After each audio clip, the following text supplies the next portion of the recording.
News on 97.3 FM. Eyewitness News. Be there as it happens. City News.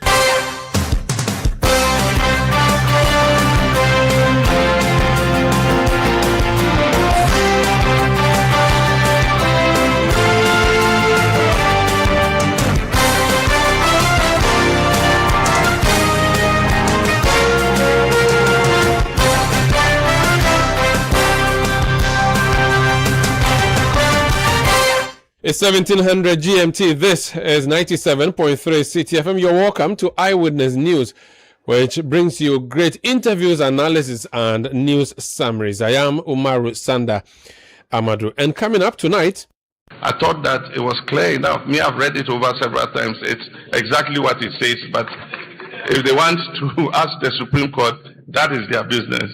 But I know that the people of Ghana gave me one additional term, and I'm going to work to meet the trust that they put in me. President John Dramani Mahama rejects controversial third-term bid, but open to Supreme Court interpretation. We'll see how that pans out. Also, coming up, Parliament passes a tribunal bill to return tribunals to the judicial system of Ghana. The minority is not happy. And later, on Eyewitness News, you said something historic. You said you are like the father of children, and that you can't run away and leave your children.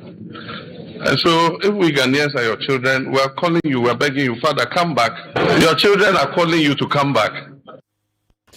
President Mahama taunts former Finance Minister Ken Ofori-Atta, begging him to come back home. Stay with 97.3 Citi FM for more on that and many other stories here on Eyewitness News. We have business news later on the show and Talk Back, where we put the microphone in your hands and hear from you. If you want to join the show, send your messages on WhatsApp 0539 986 996. 0539 986 996. Alternatively, you go on X, formerly called Twitter, and mention my handle at Umaru Sanda or at Citi973. This Eyewitness News on 97.3 Citi FM. I am Umaru Sanda Amadou. Tonight, I'm starting off from the mountains, the place where many people run to when it floods. The Member of Parliament representing the people of Ekuapem North is the Honorable Sami Ewuku. He is a former DG of the National Lottery Authority, and he's my guest on Eyewitness News. You're welcome. Thank you very much, Mario. How are you doing? Very well, thank you, Sam. Good to see you. Good to see you too. You're looking nice in your blue, like proper true MPP. Don't talk about my green. Good evening once again to you and your cherished viewers and listeners. And it's good to be back here. The last time I was here was on Ghana Maritime. Oh, yeah. How did that go, though? You had eggs in your face, yeah? No. I had very interesting response from them. Because of the World Cup. Yes. They responded to my RTI, answered the questions I posed. And the details are very interesting. But you want to shelve it until after? I want to shelve it after. After the World Cup, I'll come to this matter and I'll come to the studio. Hey, Sammy, no easy. So, yes. The mountain constituencies are two. So south and so which one? Ekuapem South, that's Ebri. So Ebri is still on mountain too, yes. Right? So that begins the Ekuapem Ridge. So the Ekuapem Ridge is Ekuapem South, Ekuapem North, and Okre. And Latte is where? Ekuapem North. So Latte is your side? Ekuapem North, yeah. So Latte, Ekropon, Amonochrome, Manfe, Tutu, Mampon, Obosmanse are all Ekuapem North town. So you are like on top of the mountain itself. Exactly. As you descend towards Koforidua from Accra. So if you take that of Ekuapem South, you are climbing the hill. Okay. Up to Ebri. Then you keep climbing, you get that's towards your Ekropon side. And then you'll be descending with Okre. That is Edukrom. Okay. Edukrom, so Aprede, then to Safari Valley area. So Okre is at the other side of the range. There. So Ekuapem North is in between. Oh. The south and Okre. You are in the middle. But we have one paramount, the big one. Do you share a boundary with Greater Accra at any point? Yes. So Shayo Sudoku? Yes, we down the Latte Mountain. Okay. So on the Dodowa towards Road. Dodowa. Oh, Yes, so okay. that is how it works. The waterfall in Dodoa, would that be inside your place or that's in Shire? This will be a boundary problem. Okay, so so you know, we should leave it to the Boundaries Commission to do. Please, that one I want to live long. No, that waterfall belongs to we, the Shire Osudoko people. So nobody is competing with you on that. Thank you very much at all. One thing that my dad advised me as a young man: things you don't fight over, lands, women, and money. You don't fight over money? No. You don't fight over If it's women? yours, it will come to you. Yes. And the women too? You only need one to make your life easier. Oh, okay. Is that always true though? Have you tested your father's claim? Well, that's the creed I've lived with. So far, it hasn't proven to be true. Capo. I was at your wedding, so let's leave it like that. How is Parliament? Omar, it's been amazing. It's been a year and a half. Let me be very honest. Last year was a bit slow because I was studying my environment, and this year you've learned enough. I've learned enough, so that's why I've stepped up quite strongly this year. Let's start with the tribunal. What is wrong with the tribunal? I think it's a tragedy. Why? It's a tragedy. You have the High Court that is handling many of these cases, and if you look at the report from the Constitution Review commission that the president put together, it says the committee recommends the regional tribunals be disestablished. This Constitution Review? Yes, from the Constitution. The committee notes that the High Court has been handling caseload of the regional tribunals. The resources to be committed to resuscitating the moribund regional tribunals could be channeled to resources the High Court, as well as the Circuit and District Court that the committee now proposes to make part of the regular judiciary. Moreover, the jurisdiction of the Circuit Court could be expanded to take on some of the cases that the regional tribunals would ordinarily hear. And I really don't know where this government is going with our judicial system. This is a precedent that promised that the judiciary was politicized. Today, every step the NDC takes makes it very scary for us to believe that you're going to have fair trial at any point in time if you are seeking redress in the court. And I'm worried about the sanctity of our judiciary. I'm worried about the strength and the resilience of our democracy at this point. We've always had tribunals in our constitution. It wasn't used. No, it was actually used as recently as 2008.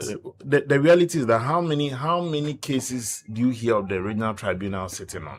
And it's also because of the dark days, the dark past that we've come from. Make no mistake, the Constitution reflects the will of the people, the aspirations and the experiences. And in the past, we've had these regional tribunals that, if you trace its history to the dark days of our country, where women were sometimes beaten up, and where the arbitrariness, you're put before a regional tribunal, you don't have fair trial, you are sentenced to sometimes to death by hanging, and so many things happened in the space. And so many governments successively decided to double down on the full activation of these regional tribunals. I don't know what it is with this government that all of a sudden they are fixated to the fact that there must be the resuscitation of the regional tribunal. Again, it was a manifesto promise. Well, but that means Ghanaians like the idea. That's why they voted for them. That makes it tragic. Many of the things the NDC said during the manifesto days, many they are struggling to implement because of even the reasonability of it. Now you're talking about a system where, let's not kid ourselves. It remains a dark spot in our nation's history, the way Getri Tokonu was hounded out of office. Today, many people, when you speak to them, the confidence in our judiciary is a bit shaky. Many lawyers are still encouraging clients to still believe in the judicial system. Now you're going to bring a system where you're going to have people selected who are non-lawyers, selected to adjudicate matters. It's not a jury system you're talking about. But it's similar. It's similar. So if you accept a jury system, then accept this. But the jury system, even when in the case of a trial by jury, when you finish, the court will have to give its blessing to the case and the determination of the matter. But this is a system where you're talking about they are part of the final determination of the matter.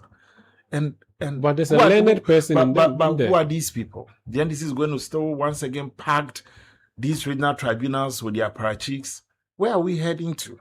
And that the noisy silence of civil society, the noisy silence of the Peace Council, the noisy silence of the faith-based organizations. Let nobody say that we didn't warn all of us. This government is driving us towards the slaughterhouse.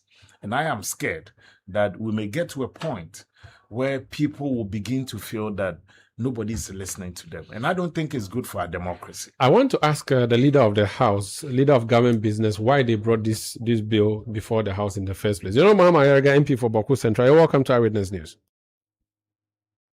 Good evening. Can you give us the background to the laying of this tribunals bill to Parliament? What was the thinking when you captured it in your manifesto? It's not really just about the NDC manifesto. The Constitution of Ghana provides emphatically that there shall be regional tribunals in all the regions of Ghana. Emphatic.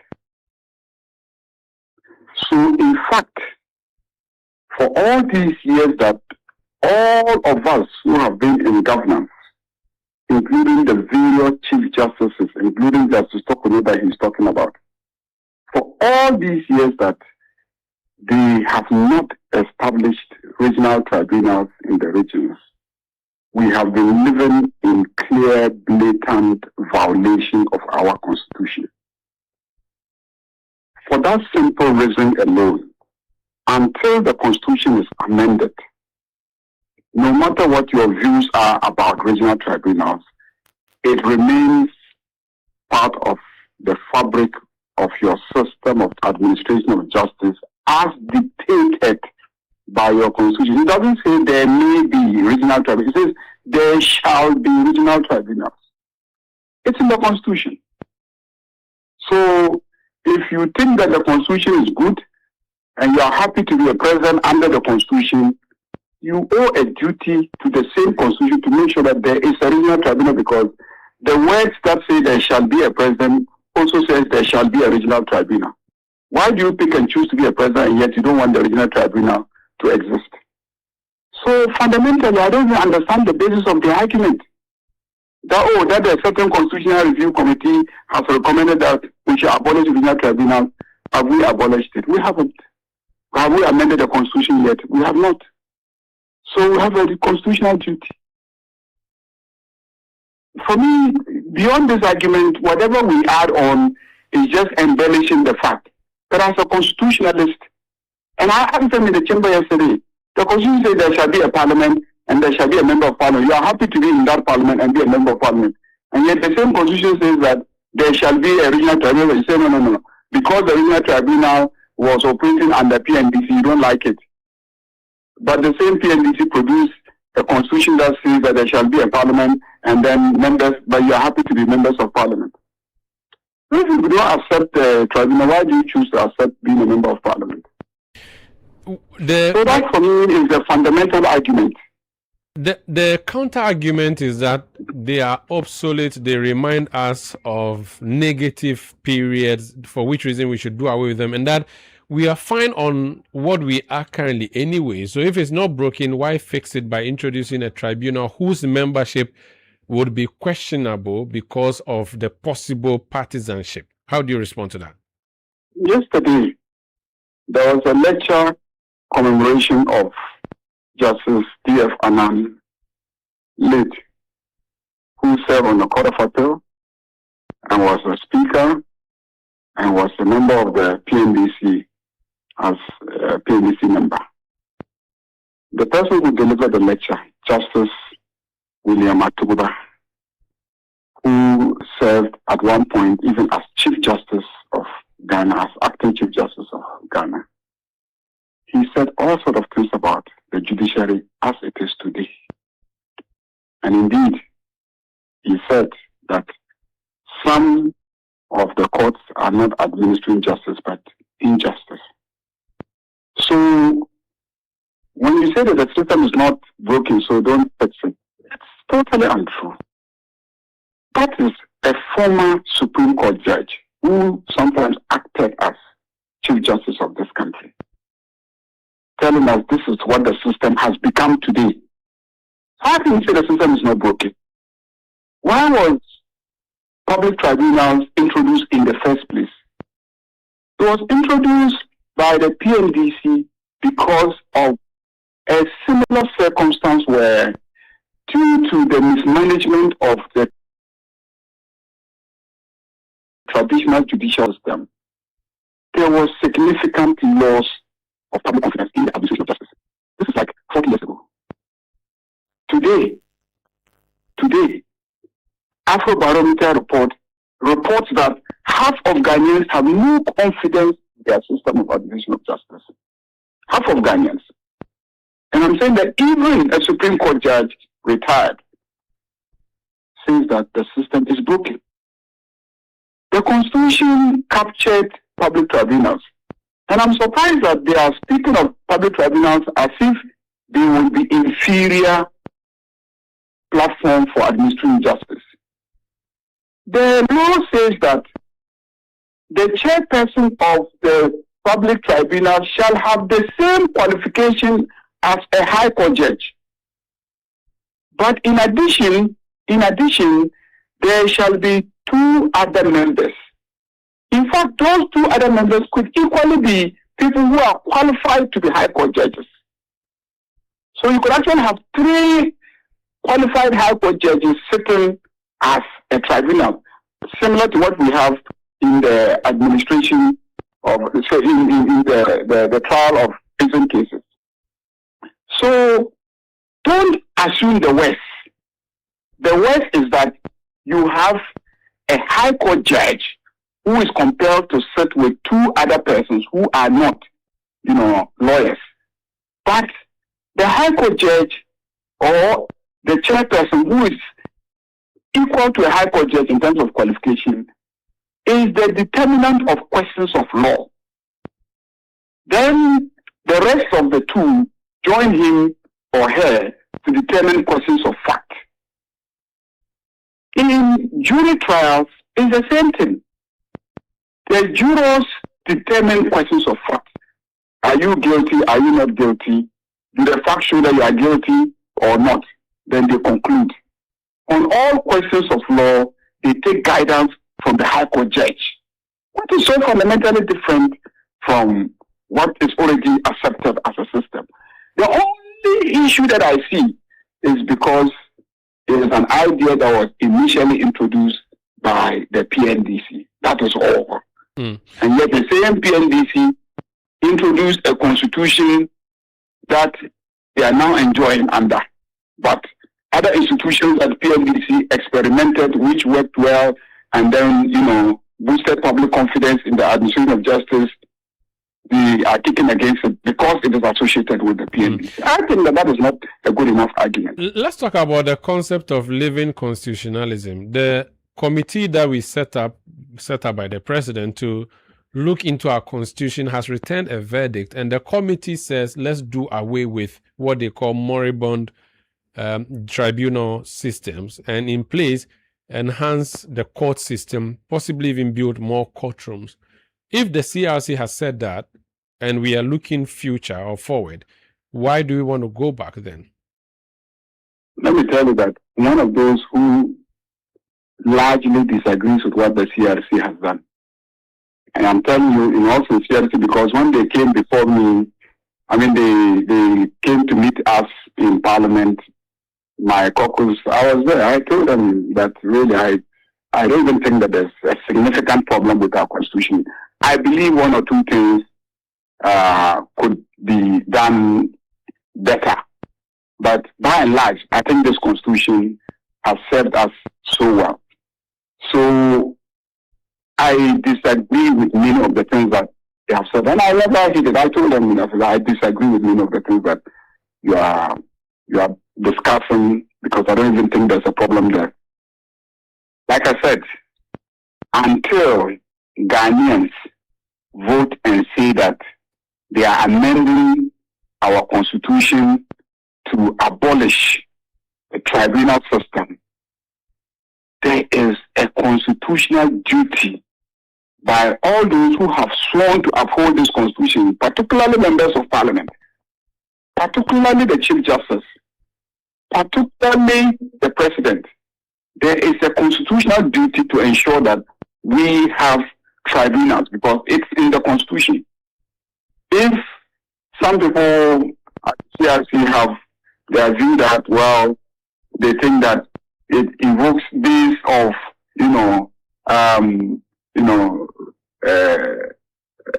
so-called revolutionary justice, and people had issues with it. My brother, in this day and age in Ghana, because people have no confidence in the system of administration of justice, they are lynching people. They are lynching people. And you know that. So, if today people are lynching people because they don't have confidence in the system, you are telling me that PNDC decided to set up tribunal systems to address the sources of the loss of this. Which also do one. They feel that the process is slow, the traditional courts are slow, and so if you look at this law that we are passing, we have sought to force them to guide, the adjudication of matters, the trial of cases. So this is fundamentally what the tribunal system tries to deal with. Okay. Two, people think that the traditional system is elitist and, judges are far removed from society and etc. So the tribunal system says, look, somebody who is qualified to be a judge will sit with you, and you ordinary citizens will sit with that person so that you can also see exactly what the system is all about, so that it is transparent, participatory, and yet guided by a lawyer who is qualified to be a high court judge. So you participate, and then you have confidence in the system. Okay. And then also the system moves faster. But it's not all cases, just a selected number of criminal matters that they have jurisdiction over. So I don't think that it's something that we should be scared of. And when they say, we are setting it up to try MPP people, to use it for political persecution, as if NDC is going to be in power forever. No. Right. NDC is not likely to be in power forever. So, set up a system for our opponents. When we leave office, the system will still be there for them to also use against us. Thank you. Thank you so much for speaking to us. That's General Muhammad Ayarga. He is a leader of the House of Parliament, as in he's the majority and MP for Boku Central. So he says that the same constitution that elected you is what introduced the tribunal. So why should we scrap them? Well, first of all, if you look at the issues the tribunal will be handling, that's of issues in relation to mining. Galamsey. Galamsey. You've had a situation where you've had media houses reporting heavily on NDC officials involved in Galamsey. And this is no speculation. You've had NDC constituency and regional officers. You have national officers being accused and fingered in it. You've had the Honorable Dominic Ayene even telling you to have their cases before him. You are sending NDC officials, constituency, region, and national, now outside the main court system, but to face regional tribunals. And you think that it's going to be a fair process. Secondly, issues of tax, issues of customs, issues of economic laws. The economic laws, mind you, is also going to cover what the Yoko is doing. That's economic and organized crime. So clearly you have a situation where they are trying to create a whole parallel system. And if these cases involving mining, tax, customs, economic laws, and fraud cases, that's the gamut of issues and case laws before the courts of our country. So that's why they are helping the courts. So if you read what the Constitutional Review Commission even reported, they think that it's about just expanding the high court system, not resuscitating a procedure and a process that reminds us of our dangerous and dark past I think this is an accident in history. And President Mahama is gradually going down as a president who inflicted more pain than we've ever had. Because honestly, if the honorable leader of the House is telling us that, and again, I'm going to also share with you an interesting thing, that because it's in the Constitution, they're only giving full expression to it.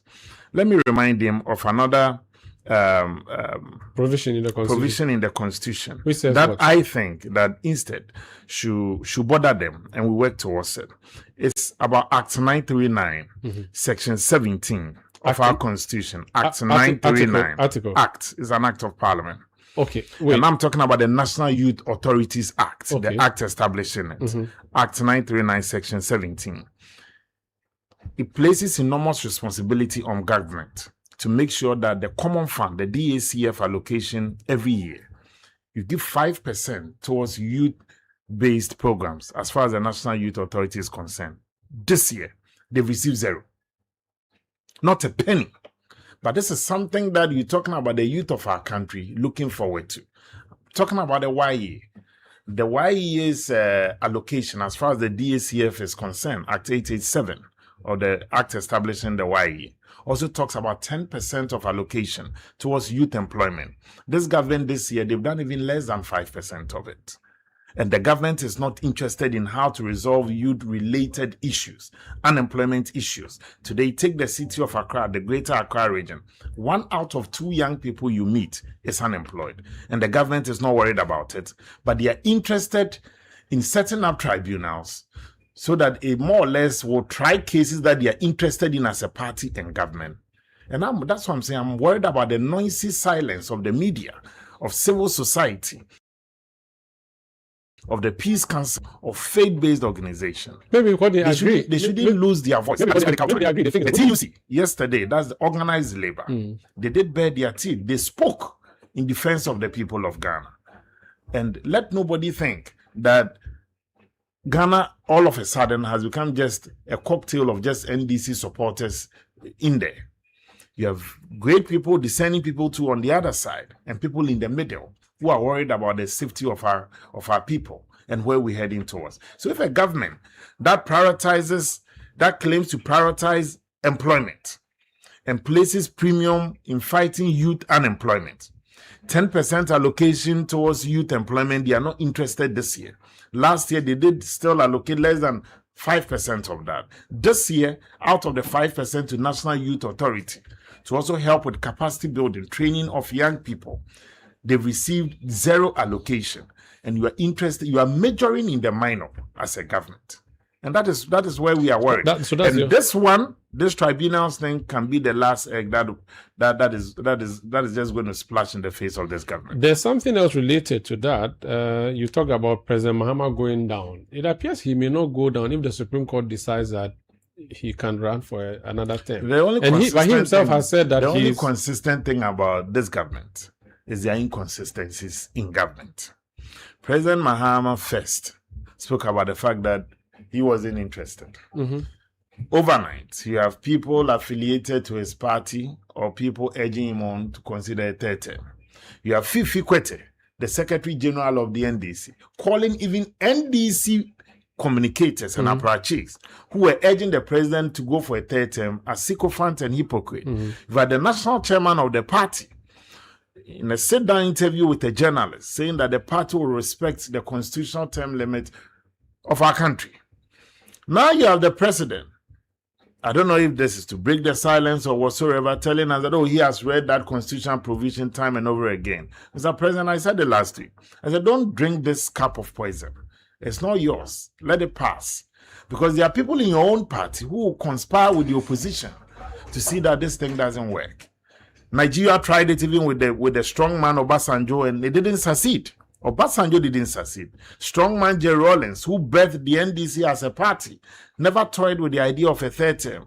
John Ajekum Kufuor and Nado Dankwa Kufuor never traveled that slippery path. The reality is that the seat that he's sitting on, you have members of his party who are already campaigning to replace him. So any attempt to even delay their dreams and ambition, and that is where they will give him out. and they'll throw him under the bus. But if the Supreme Court says he can run, then he's not him. He didn't send the case. I'll be surprised. And he said Even that though it's a case before the court, I'll be surprised that the Supreme Court. I mean, if you look at the writ seeking to invoke the original jurisdiction of the Supreme Court in this matter and interpret for the public and for all of us to settle it. The petitioner is talking about a consecutive term. But in the Constitution, Article 66, which I have here, Article 66 of our Constitution is clear. 66(2). A person shall not be elected to hold office as president of Ghana for more than 2 terms. So where is the consecutive coming from? So if you go to the part where we talk about the appointment of DCEs, term is explained there to mean consecutive, but here it is loosely left, and that's why they are saying the framers of our Constitution. That the Constitution explained it in the appointment the framers of our Constitution were not oblivious of other provisions in the Constitution, but they were clear in their minds that for the election of a president, he cannot hold office for more than 2 terms. You are comparing the president's tenure to that of a DC. It's coterminous, huh? Then this government is really traveling on a high speed.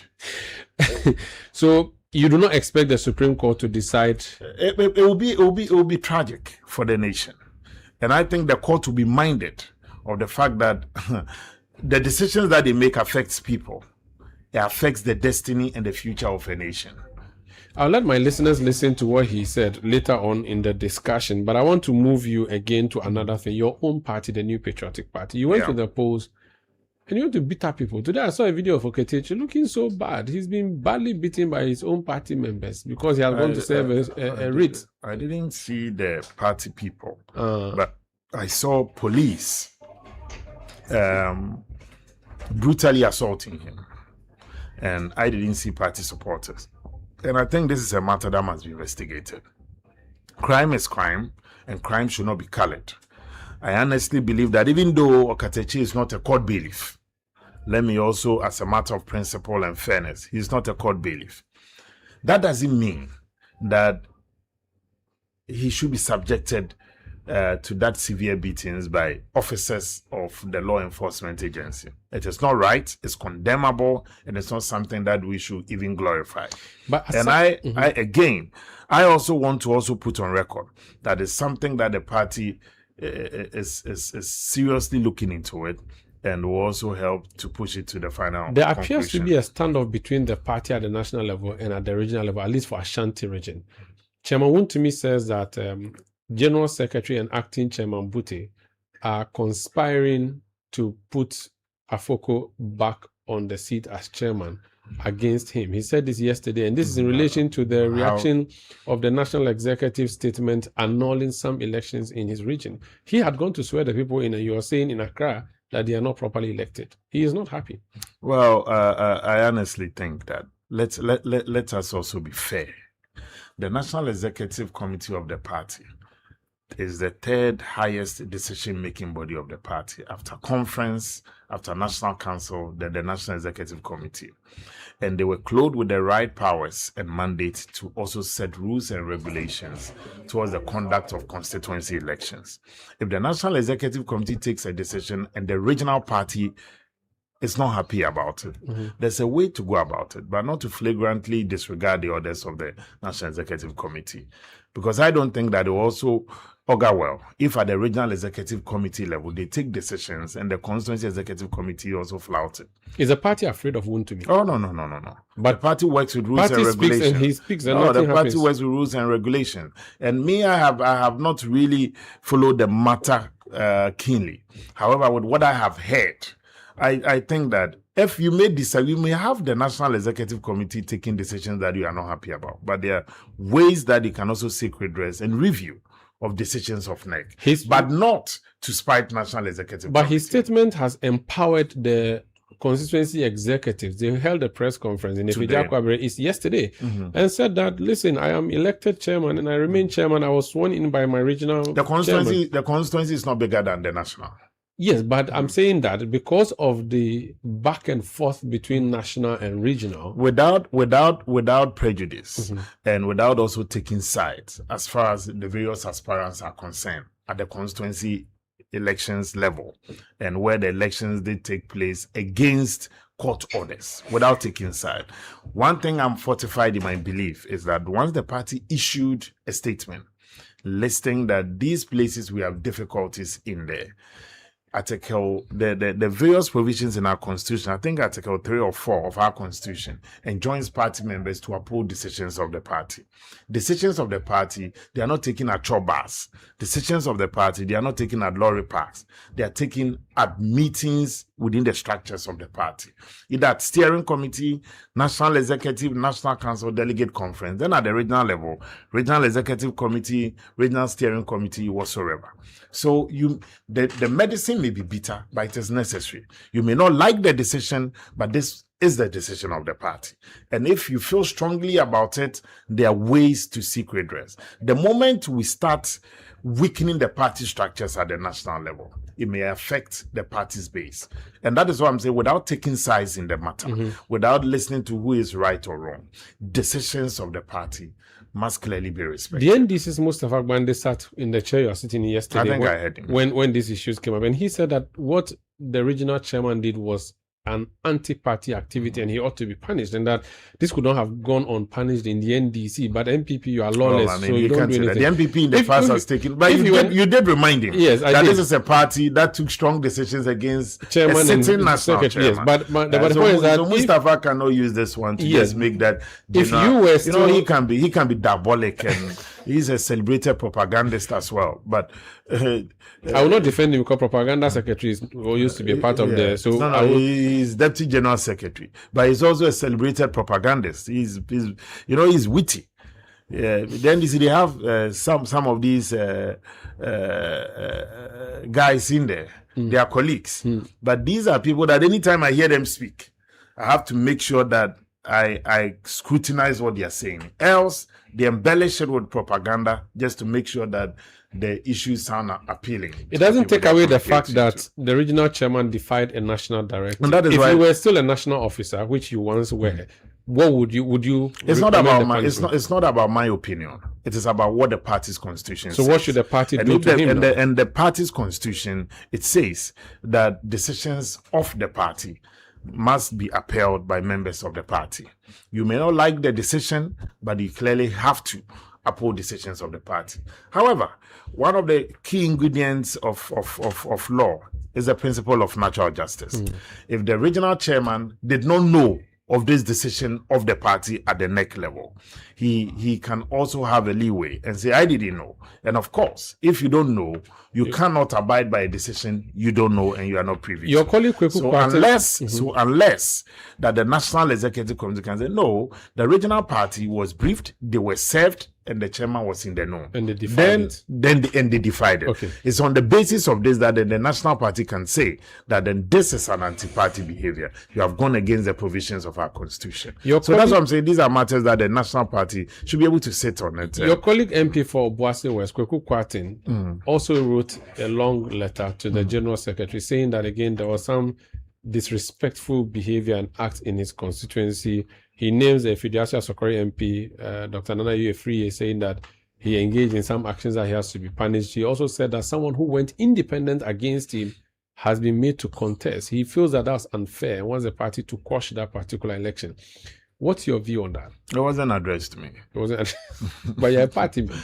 It wasn't addressed to party members. But it's in your interest to see that your party makes progress. It wasn't addressed to party members. It was addressed to authority. And clearly, you also have to give in the same principle of fairness without taking sides. Let's hear from Listen to what IUFA also might have done or did. Okay. And then you can put it on that scale and say, then you were wrong.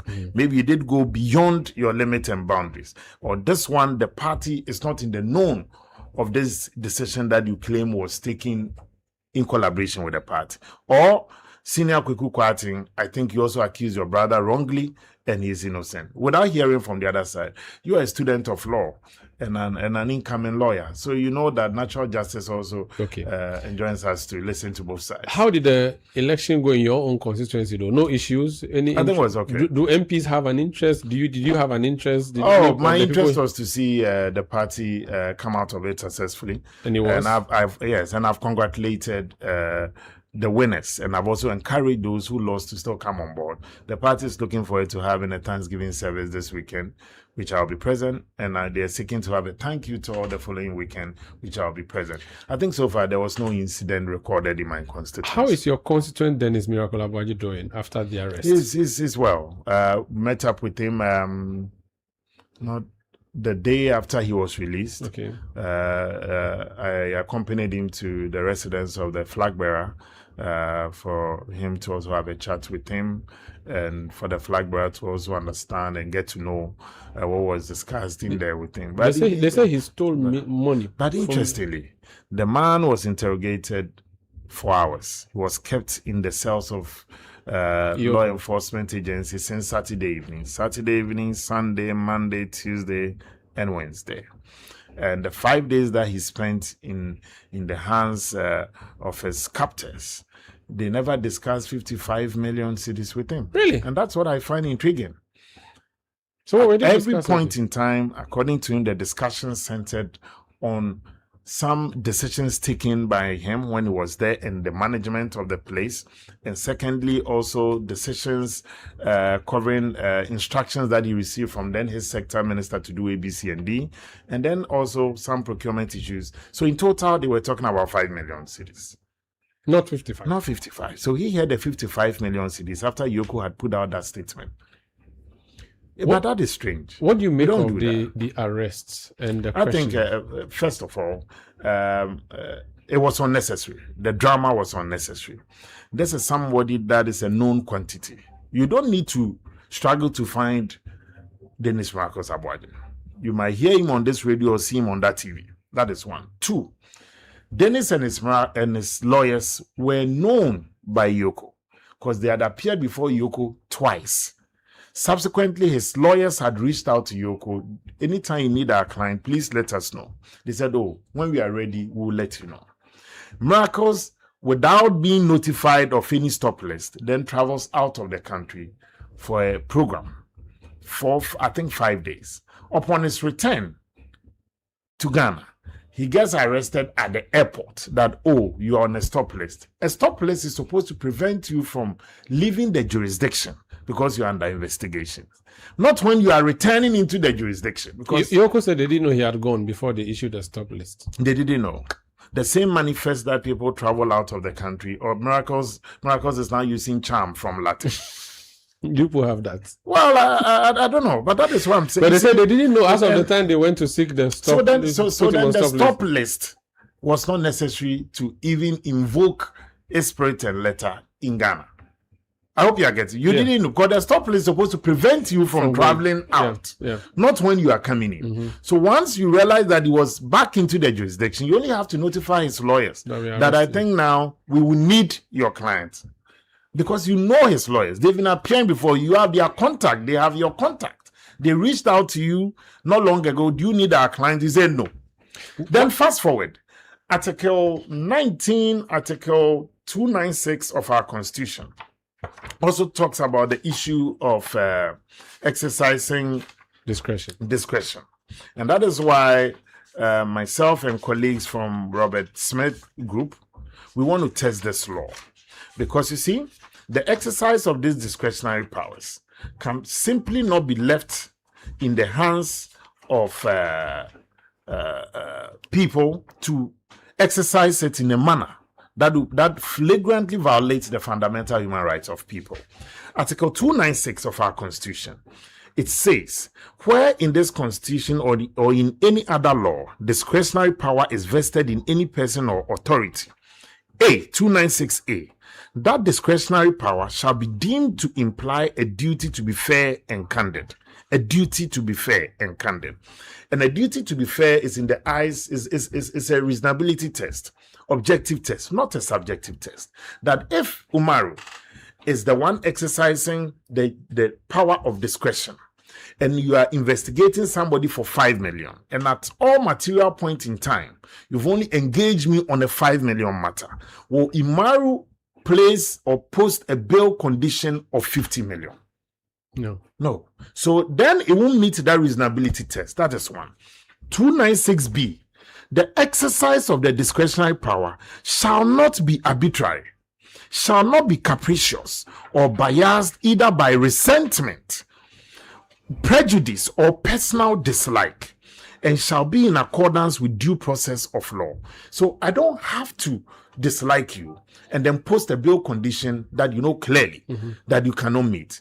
Am I being fair? Am I being candid? As 296A states. Now the 296C even makes it more interesting. That is the basis upon which that colleagues and I want to test this in court. 296C, where the person or authority is not a judge or other judicial officer, there shall be published by constitutional instrument or statutory instrument regulations that are not inconsistent with the provisions of this constitution or that other law to govern the exercise of the discretionary power. Simply put, Yoko is not a judge. Yoko is not a judicial officer. Officials of Yoko are not judges. Officials of Yoko are not judicial officers. So that is why it is important that the Supreme Court settles this. Because the fear is that you can have another occupant of that seat someday who just look at your face and say, you know what, go and bring the White House as a bail bond, bail condition. Bring Menchia Palace as a surety. Or bring Ghana Airport as a surety. That are we then giving full and true expression to the spirit and letter of this constitution? Then it becomes very difficult for people to believe even in our criminal justice system. And it's upon the basis of this that, and I'm happy, and let me be very honest with you, you have NDC officials and appointees who are also worried about this part. Because someday, and just as the Honorable Mahama Yaga said, the NDC will not be in power forever. When I was discussing the regional tribunals matter, the same way that someday the NDC will be out of office and you have another occupant there who also motivated by dislike, personal dislike or resentment will act in similar manner.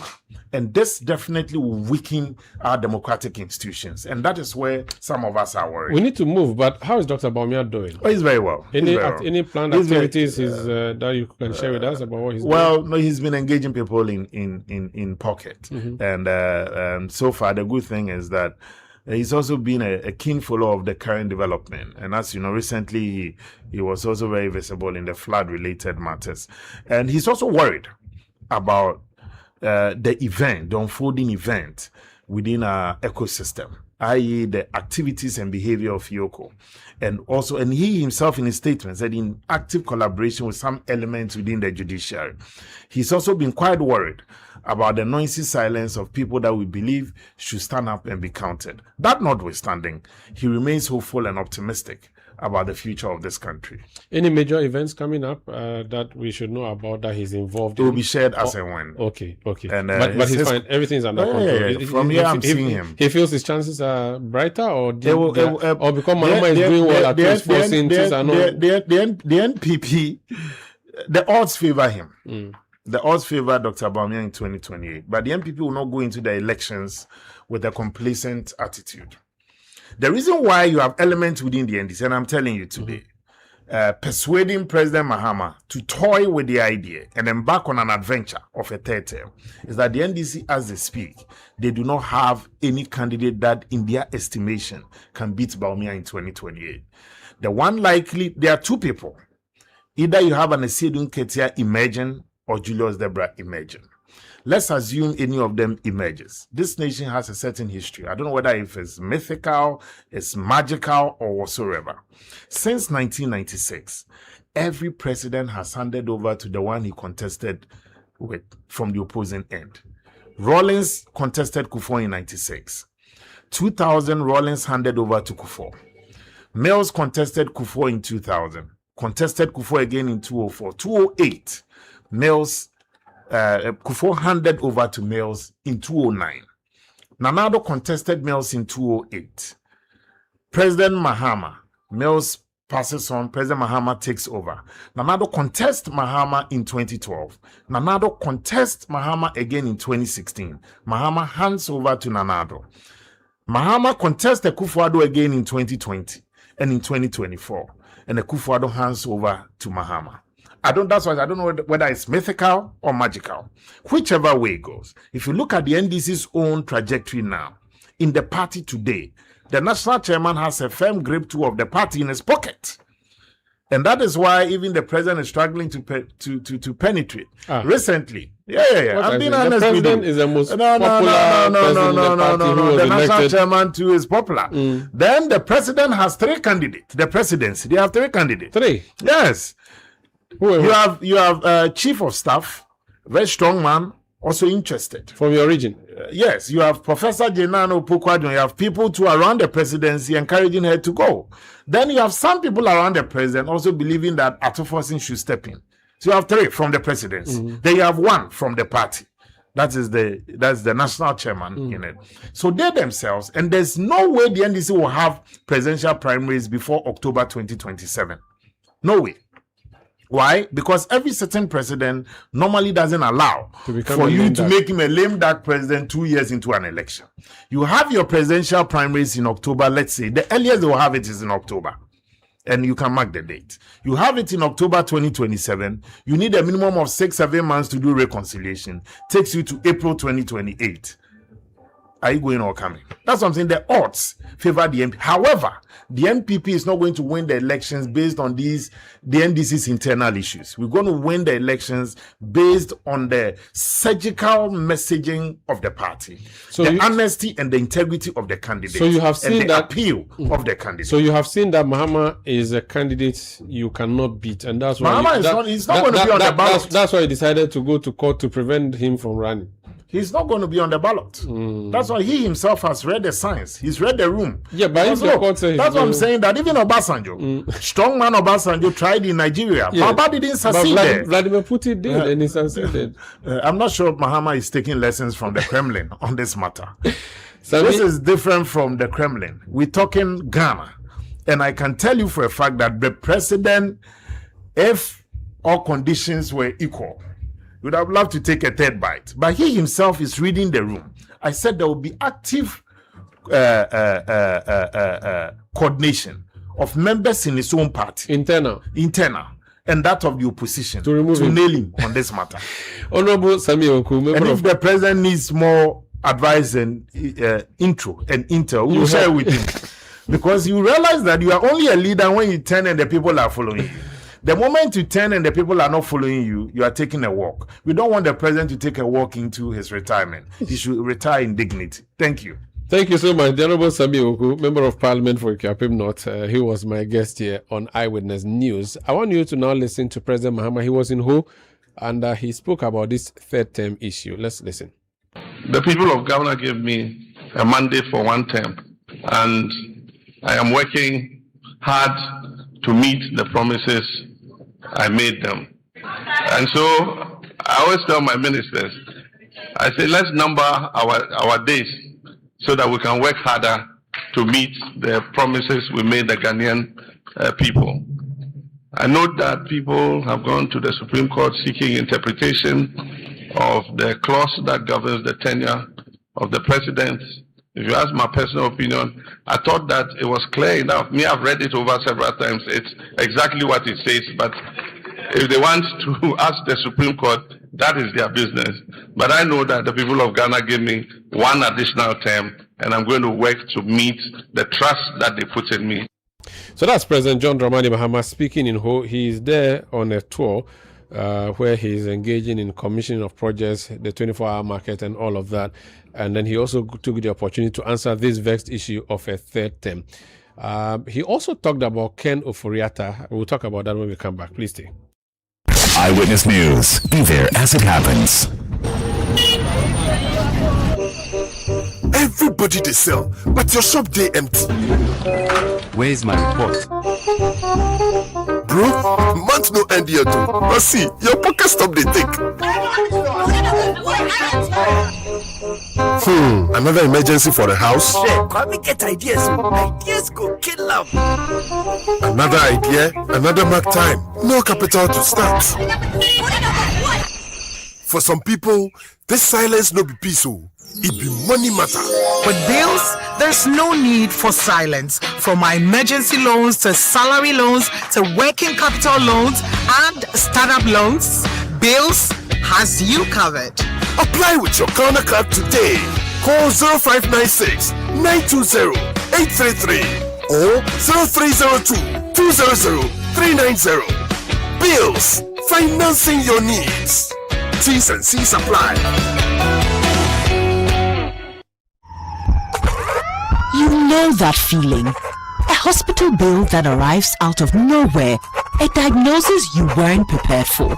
A system that seems designed to confuse you and costs that keep climbing. And the stress of not knowing if you're protected. Eden isn't lost. Eden Care was created to give it back to you. Eden Care is health insurance made for everyday family life. With Eden Care, getting healthcare is easy and you are backed by a trusted insurance partner with years of experience. No confusing terms, just complete protection for your entire family. Step back into peace. Step into experience you can rely on. Reach out right now at 059-692-1844 and choose Eden Care today. Eden Care is brought to you by Acacia Health Insurance, a member of the Enterprise Group. HR is evolving. Are you ready?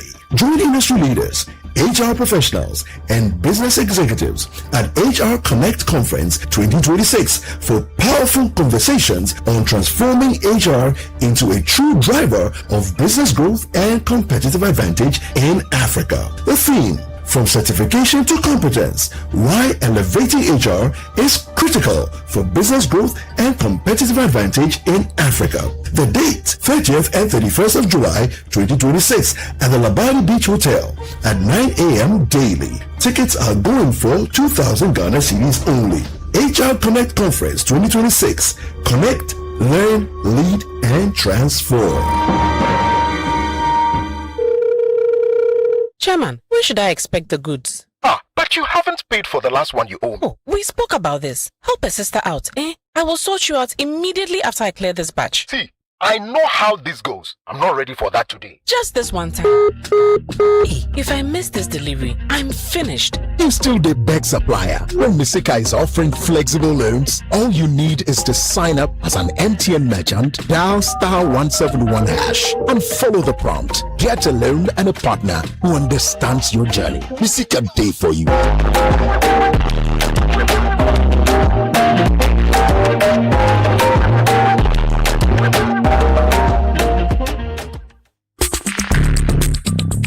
Let your voice be heard on Eyewitness News on Facebook at facebook.com/Citi97.3, Twitter at twitter.com/Citi973, and Instagram at instagram.com/Citi973 with the hashtag Eyewitness News. Yeah, welcome back. This is Eyewitness News on 97.3 Citi FM, broadcasting from our studio in Accra. I am Umaru Sandama. The big stories that we are looking at here tonight, President Mahama saying that he's not interested in at least he hasn't said, but he said he's not behind the third term bid. He's rejected that particular call, saying based on his reading of the Constitution, it is clear, but he's open to what the Supreme Court will say on the matter. We've also talked briefly about the tribunal that has been passed, tribunal bill passed by Parliament, and then there's more. President Mahama is on a tour of the Volta region.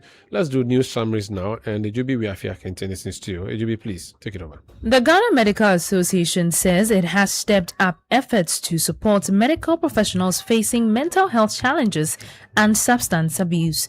This follows the Ghana Medical and Dental Council's disclosure that 17 medical practitioners have been reported to have mental health conditions, while 12 others are battling substance abuse.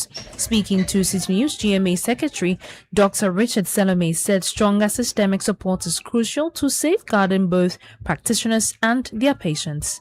We think a formally established employee assistance programs, which is done elsewhere, especially for the health sector. In the UK, the NHS has an employee assistance program where you even go on the line, you check yourself. If the scores suggest you may have some issue, they reach out to you, check on you, what are some of the issues, and then they take you to a process to help you.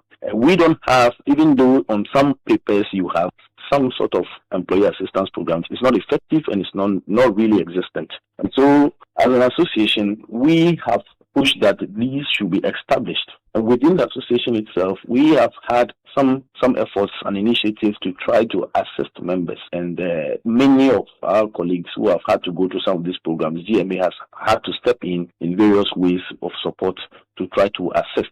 The cost of treatment has been a huge barrier, has been a very huge barrier.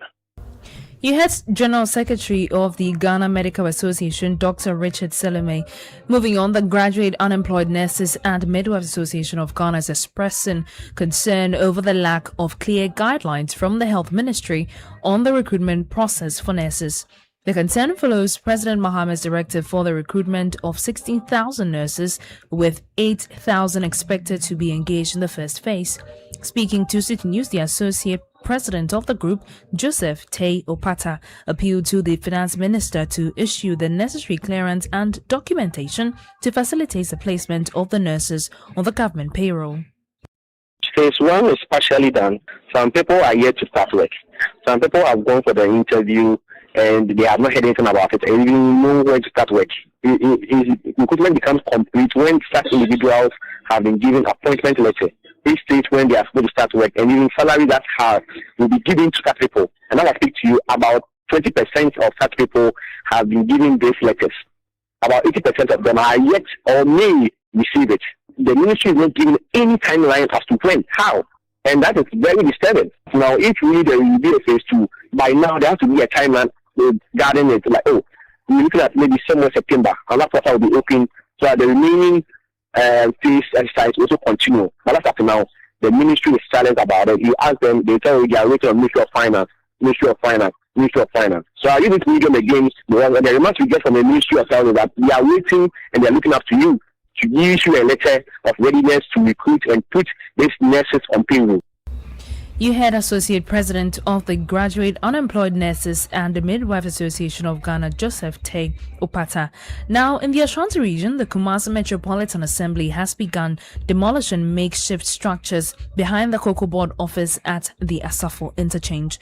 Mayor Richard Ofori Agyemang said the exercise is aimed at reclaiming the area, which has become a hotspot for crime and other social vices.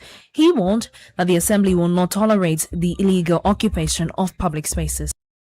So we notify them that we're coming to clear this place of criminal elements, and so it was important that everybody leaves this place. Today we have come to carry out the exercise of making sure that this place does not become a habitat for criminals and criminal activities. There are a lot of prostitutes who have come from other West African countries here. There are a lot of sale of illicit drugs here, and this is where most criminals meet to plan and strategize to embark on heinous crimes within the metropolis. And so once we destroy the haven for them, at least it will be difficult for them to converge at this particular location for them to embark on criminal activities. And this is the main domain of the central business district. And people cannot go about their duties here, especially in this area, without the fear of being attacked by robbers. So once we destroy and we are able to get them off this space, people then who are embarking on their normal duties and responsible activities can then navigate this area without any shred of fear. You had Mayor of Kumasi, Richard Ofori Agyemang.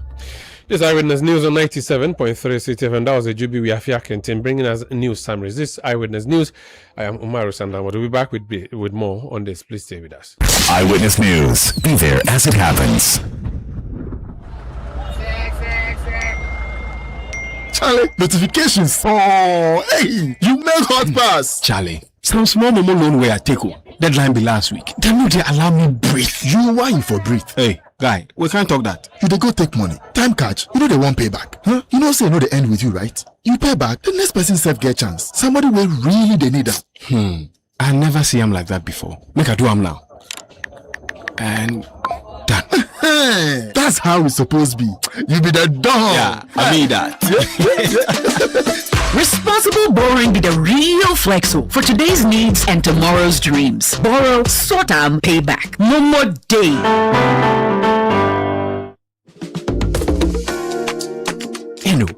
You know what our father left us when he died? Debts? He left us land, but Nanayo said the land is his. The court said, come back in 2031. Hey, that's not an inheritance. That's a curse, brother. Real Ejapade doesn't come with disputes. At Deftraco Woodlands, a 592-acre master plan gated city in Dawenya, your inheritance is waiting. Don't leave your children a court case. Leave them Deftraco Woodlands, the Ejapade they will be proud of. Visit woodlands.deftracogroup.com. Call or WhatsApp us today on 0208-732-302. Kofi, I think we need to call them. Deftraco Woodlands, where your roots run deep.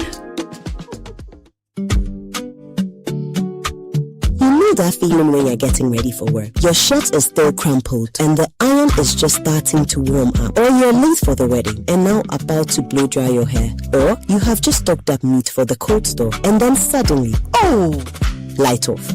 Life just keeps getting paused. But what if your roof, yes, your roof, could keep things running in your homes and businesses? With EcoBank ASAP, you can switch to solar now by getting a loan to buy solar power systems with no upfront cost and easy repayment. Power your life through EcoBank's vetted solar vendors and lower your power bills over time. Take back your power with EcoBank ASAP. EcoBank, the Pan-African bank. Eyewitness News. Be there as it happens.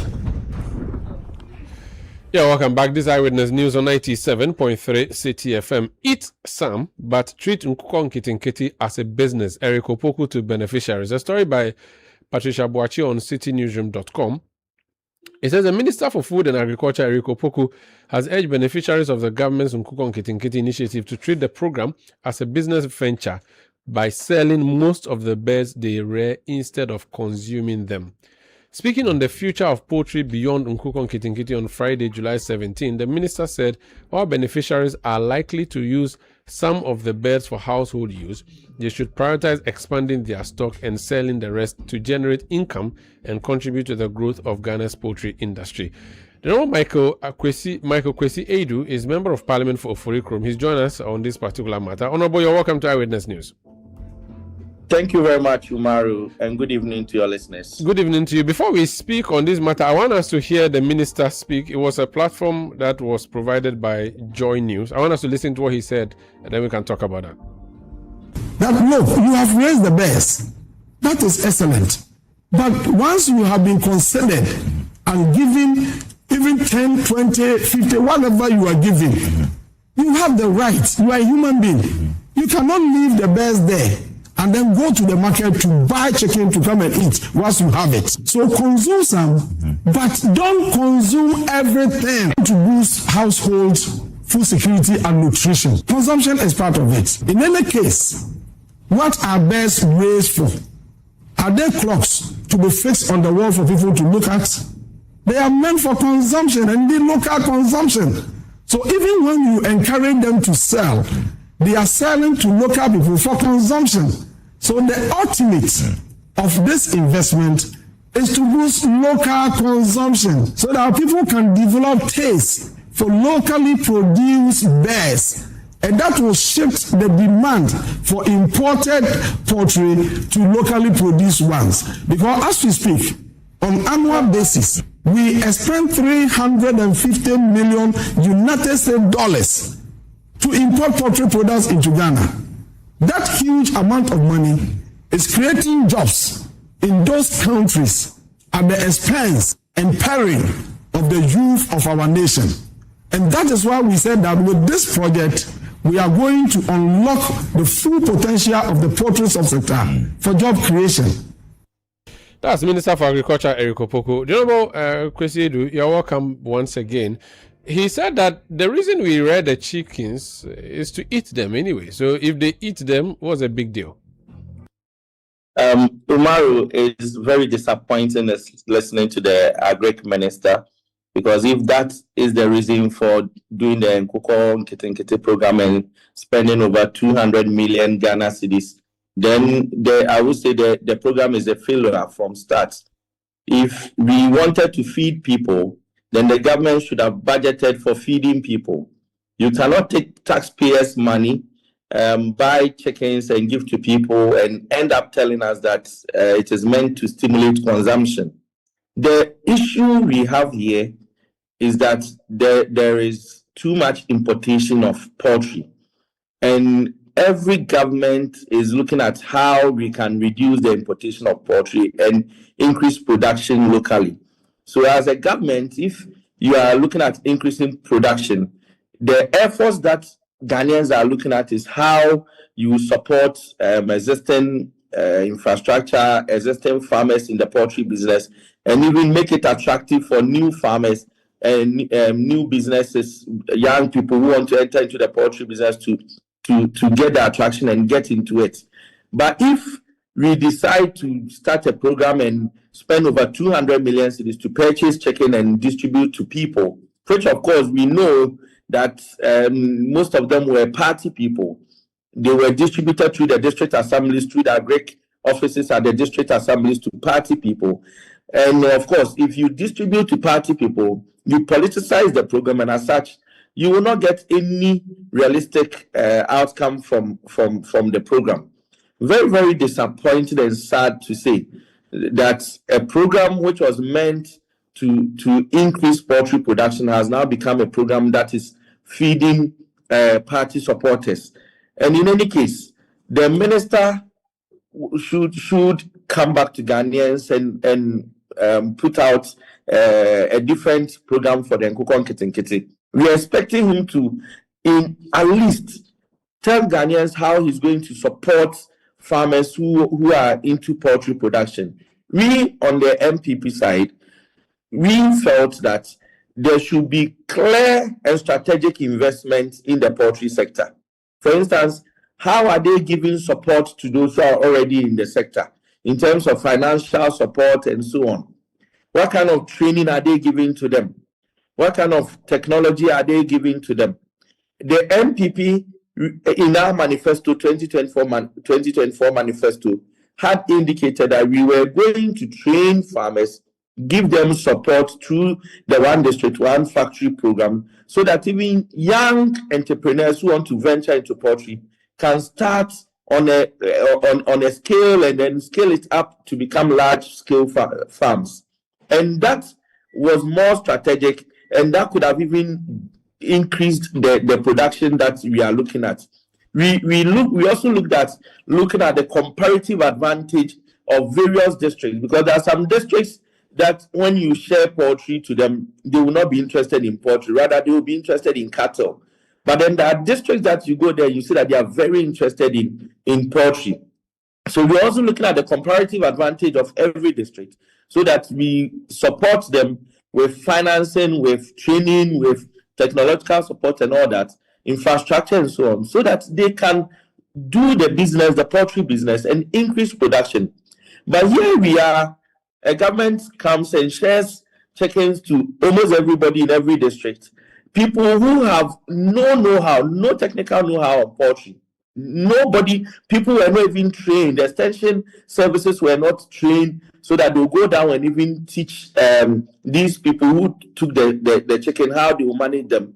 They ended up taking the chicken, rearing them, some at their own cost, and decided to consume, because some of them did not even get feed to feed the chickens. So after the chickens were grown, they decided to consume it. There was no plan for market and nothing was done. So I feel, and we feel on the side of the minority and on the side of the MPP, that this program was a failure from beginning. The program failed even before it started. And just like some of the promises that were done by this government, like the 24-hour economy and so on, we see that it is money that is going down the drain. Ghanaians will not get any proper effect from these programs. But the program was not intended for the chickens to be exported. Like what you had in your government, you had rearing for export. They didn't say they are rearing for export or raising these chickens for export. They are trying to, encourage the local consumption or the consumption of local chicken. Now, if the consumption is a way of encouraging that by the farmers themselves, then it's all good. Now, my question is, why do you think the farmers are consuming the chickens? Umaru, consumption is not an issue in Ghana. The issue in Ghana is there is huge importation. We import close to $600 million worth of chicken annually. So the plan was to be able to increase local production and even export some.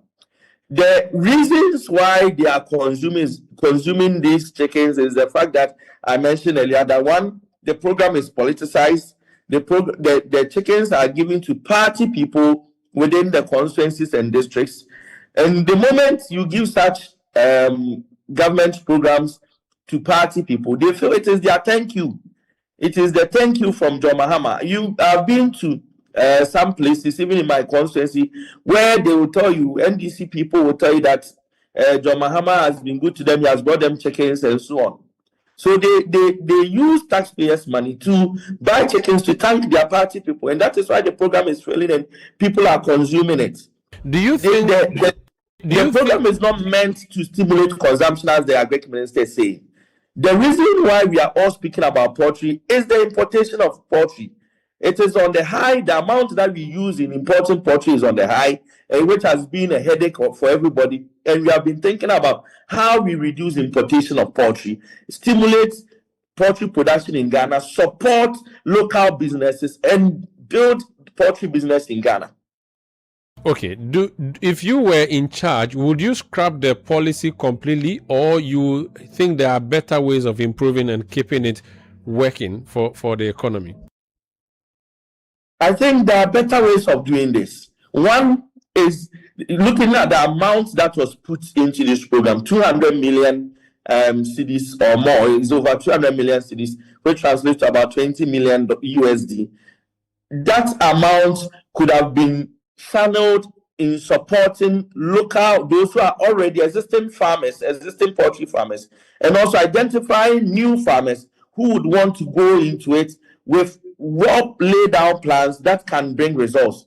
For instance, if you give the 200 million to, let's say, a bank as a facility with even no interest, or even if it's 10% interest, and you ask people, existing farmers, to come and source those funds, they will be able to turn it around and pay back the money for others to also get access to that fund.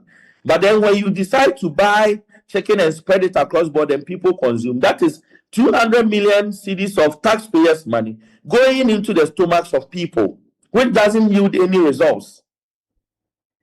Okay, I want to move you because it's not often that I speak to you, but now that I have you, I want us to just do a quick detour because I know you also have expertise in the cocoa sector. We are told that the cocoa farmers have been paid by Cocoa Board. Everybody is happy. No problems from that sector. The government is managing it well, isn't it? Umaru, for how long? How long did it take for Cocoa Board to pay the cocoa farmers? You remember when the issues of non-payment of farmers came, we brought it up and indicated farmers had not been paid, and Cocoa Board had come out earlier to say, oh, it was false and they had been paid, until later they came to accept that they are not being paid. And even with that, they were economical with the truth. They told Ghanaians that they were owing some money and that a lot had been paid. They had paid in tranches to the extent that even though they claim that they've paid all farmers, there are still farmers who have not received funds from Cocoa Board. I quite remember the Cocoa Board CEO saying that Cocoa Board does not owe any farmer, but rather it is LBCs that owe farmers. So if Cocoa Board says they do not owe farmers, how then do they turn around today to tell us that they have now been able to pay all farmers? It means they were lying to Ghanaians. But most importantly, what we all have to take note is that cocoa prices have gone up to about $5,700 per ton from the last month coming out, almost about a month to 2 months now. Cocoa prices have moved from the $3,000, for which reason prices were reduced, and for which reason Cocoa Board was given that they were not able to pay farmers. Prices have jumped to about $5,700 to $6,000. So even if Cocoa Board asks their living income differential, which is the LID, and the Ghana premium to the 5,700, they will be hitting over $6,000. And if Cocoa Board is hitting $6,000, Umaru, we were here in this country when Cocoa Board told us that they have changed their policy and henceforth they were going to do price adjustment, and they issued a statement saying they were going to do a price adjustment formula, and that in case prices come down, they were going to reduce prices, and when prices go up, they were going to adjust prices. Today, prices have jumped to about 6,000 due to El Nino effect across the world, which international buyers have seen that is going to affect production, and based on that, prices are going up. What is COCOBOD doing for farmers after reducing their farmers and cutting their benefits? What is COCOBOD doing for farmers? Mind you, farmers have made losses from this administration, huge losses. Farmers who invested in their farms with plans to get good pricing for their produce made huge losses when prices were cut, and even made more losses when COCOBOD refused to pay them their what they were due, their due. So today, what is COCOBOD doing about the prices?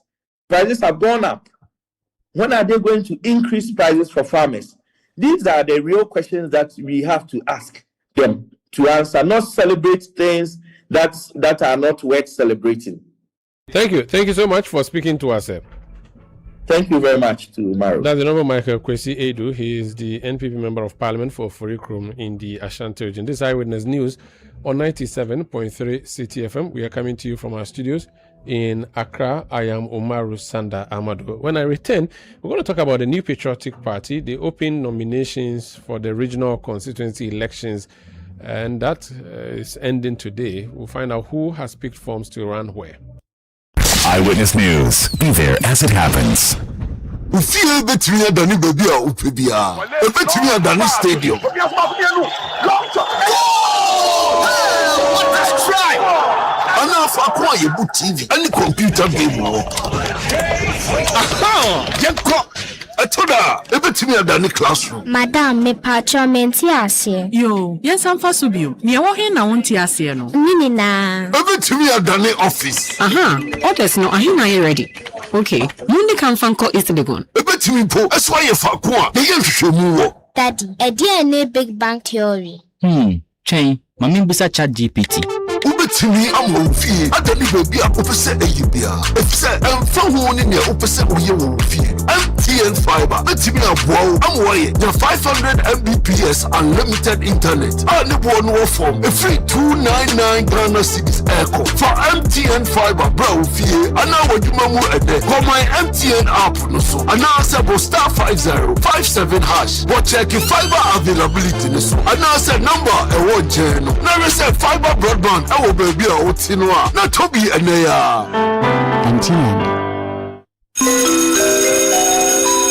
Introducing Ghana's leading pay-as-you-copy photocopier leasing company. Lease an A4, A3, heavy-duty or production machine and pay for only the copies made or design your own payment plan. Simple and tietia. That's not all. Incredibly, toners, repairs, maintenance, follow-me printing, centralized tracking all come free of charge. Remember, financial prudence is the name of the game. Folks, forget about the expensive gimmicks and be smart. Join the hundreds of satisfied clients across all the 16 regions and every sector of the economy and save over 60% of your printing costs. Visit us at www.valexlease.com or call 0244-644048. Be prudent and lease a copier. Terms and conditions apply. Valex Lease is a wholly owned Ghanaian company. Valex Lease, affordable document management solutions.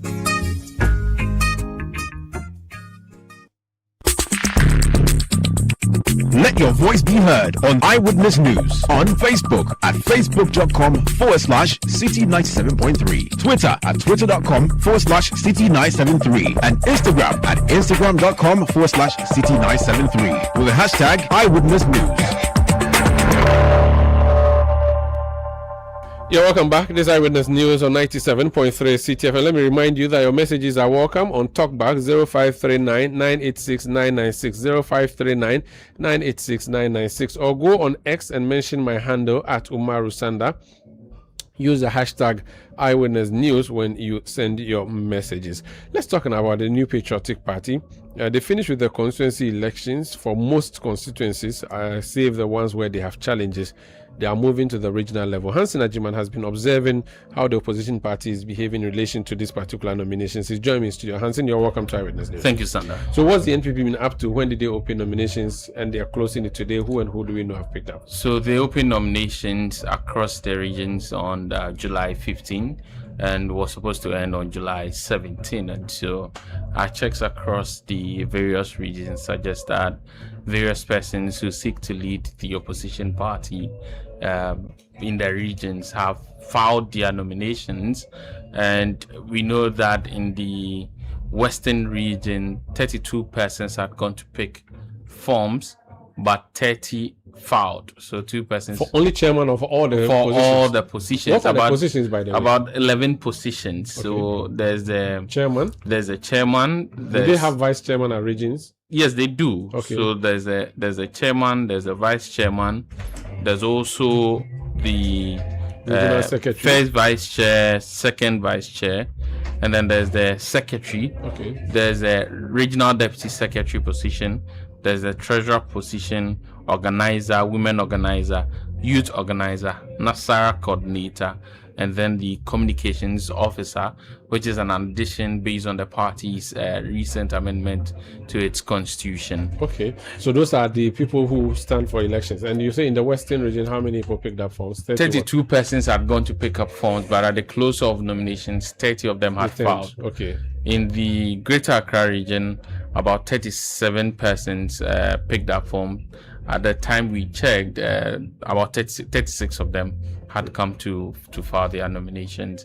And on Monday, there will be vetting across the regions where the party will now sieve down those who will present themselves to delegate. Do you have the number of people picked up in other regions, or that you are still collating that? We're still collating that, but in the Greater Accra region, there are interesting names that have come up. For the regional chairman position, you have Alfred Boy, who this is his third attempt as being regional chairman. Contesting for regional chairman. He went against Agohom twice. He went against Agohom twice. The interesting thing is that he lost the first one in 2018 with 6 votes. Oh. Then he lost the 2022 with 7 votes. Wow. So and now he's going against your very good friend Bernard Okoboy, his former MP for Lejokuku. Because he's also from Lejokuku, right? Boy is from Lejokuku. And the two of them, so he was constituency chairman for the Lejokuku constituency when Okoboy was MP, and they are going against each other. They are going against each other. So they are the only 2 contenders. Yes. Divine Agohom is not making a challenge again for the position. He has done 2 terms. He has done 2 That's terms. A big deal. I mean, I think that is a good big deal, and particularly again if you look at from the part of the Greater Accra region he hails from, having led the party twice. And then again, this leads us to one of the incumbent executives who is seeking a re-election, and this is in the person of France Odalai Parker, the regional secretary. He's also going against someone who has contested him for the previous elections, in the person of Emmanuel Clote. Emmanuel Clote, when the party was in power, worked closely with Henry Corte, and he has been attempting to win the regional secretary position. When we spoke with Franz Odalai Parker, he indicated that despite the performance of the party in the region, he believes that delegates still will vote for him as a regional secretary.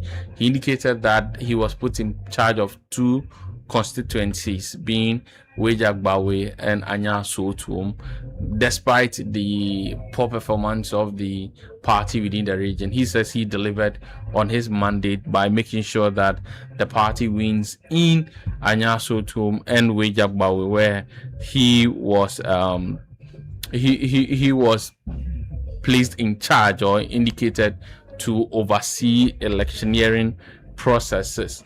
Another important, another interesting name when it comes to the Greater Accra region is Moses Abo. Moses Abo was a regional youth organizer Prior to this, he had formed the group or had led a group called the Blue Army to be the organizational strength of the NPP. Some persons had sought to equate it to what the NDC had prior to the 2024 election. That's the Green Army.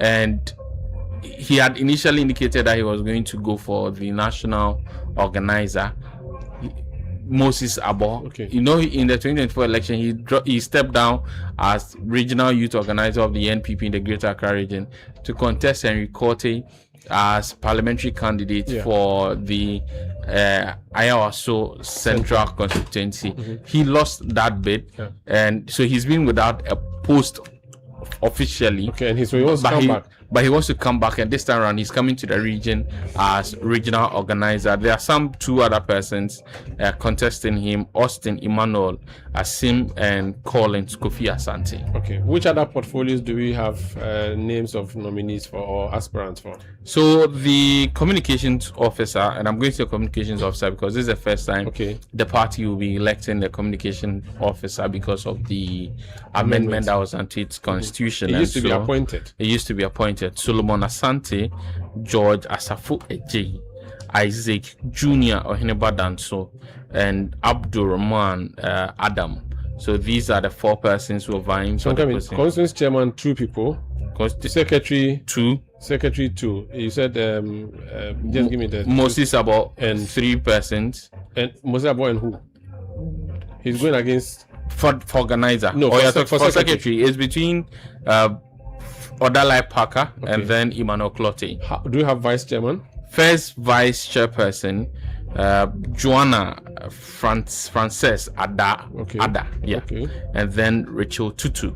Rachel is currently the treasurer of the party in the region. So the 2 of them are contesting first vice. The 2 of them are contesting first vice. And second vice, Jeffrey Edward Osei. Oh, you contest the position separately. It's It's not at the national level, all of you contest for then the highest first vice chairperson, and then they pick 3 out of that to make the first, second, and third. But for the regional level, you indicate which particular. So if you win, you win. If you lose, you lose. So who is going for the second vice? The second vice, Jeffrey Edward Osei, Kofi Ofori, Prince Obeng, and Peter Henry Vanderpoel. Okay, next.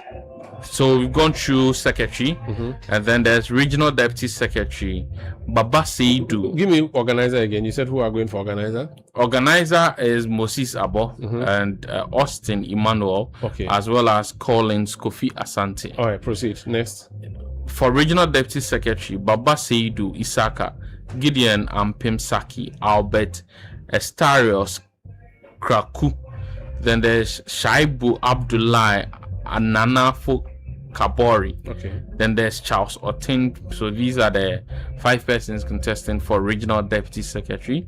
And for treasurer, Michael Dankwa, Francisca Boaten Amponsem, Michael Kofi Buafo, David Laye, and then Ellis Anan Shipi. And so women organizer Perpetua Asante, Akosia Owusu, Marie Timite. Then there's Joanna Eyison and Sarah Pobi. For youth organizer, Mandela Wiafe Edward. And Mandela replaced Abo as acting regional youth organizer when he left. And then there's Benjamin Laye and Kwame Bequin. For Nasara, this is the only position where the candidate is going unopposed. And this is Kasim Abdullahi Jeff, and he's the incumbent Nasara coordinator. I see. The final one is the communication officers, which we've already dealt with.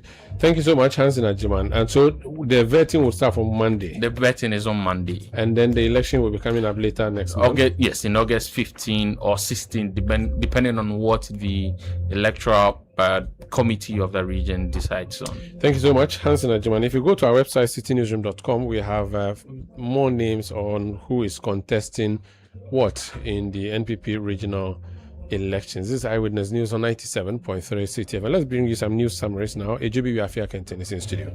President John Dramani Mahama has expressed confidence in the future of the national football team, the Black Stars, saying the current squad has the potential to achieve greater success with the necessary support.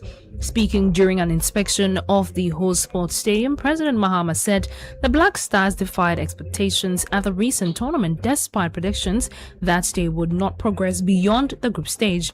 President Mahama also announced plans to redevelop the host sports stadium into a modern multi-purpose sports facility.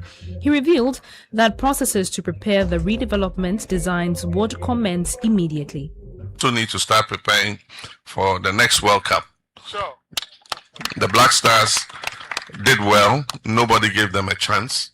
People predicted they'll crash out at the group stage, but they managed to get into the round of 32.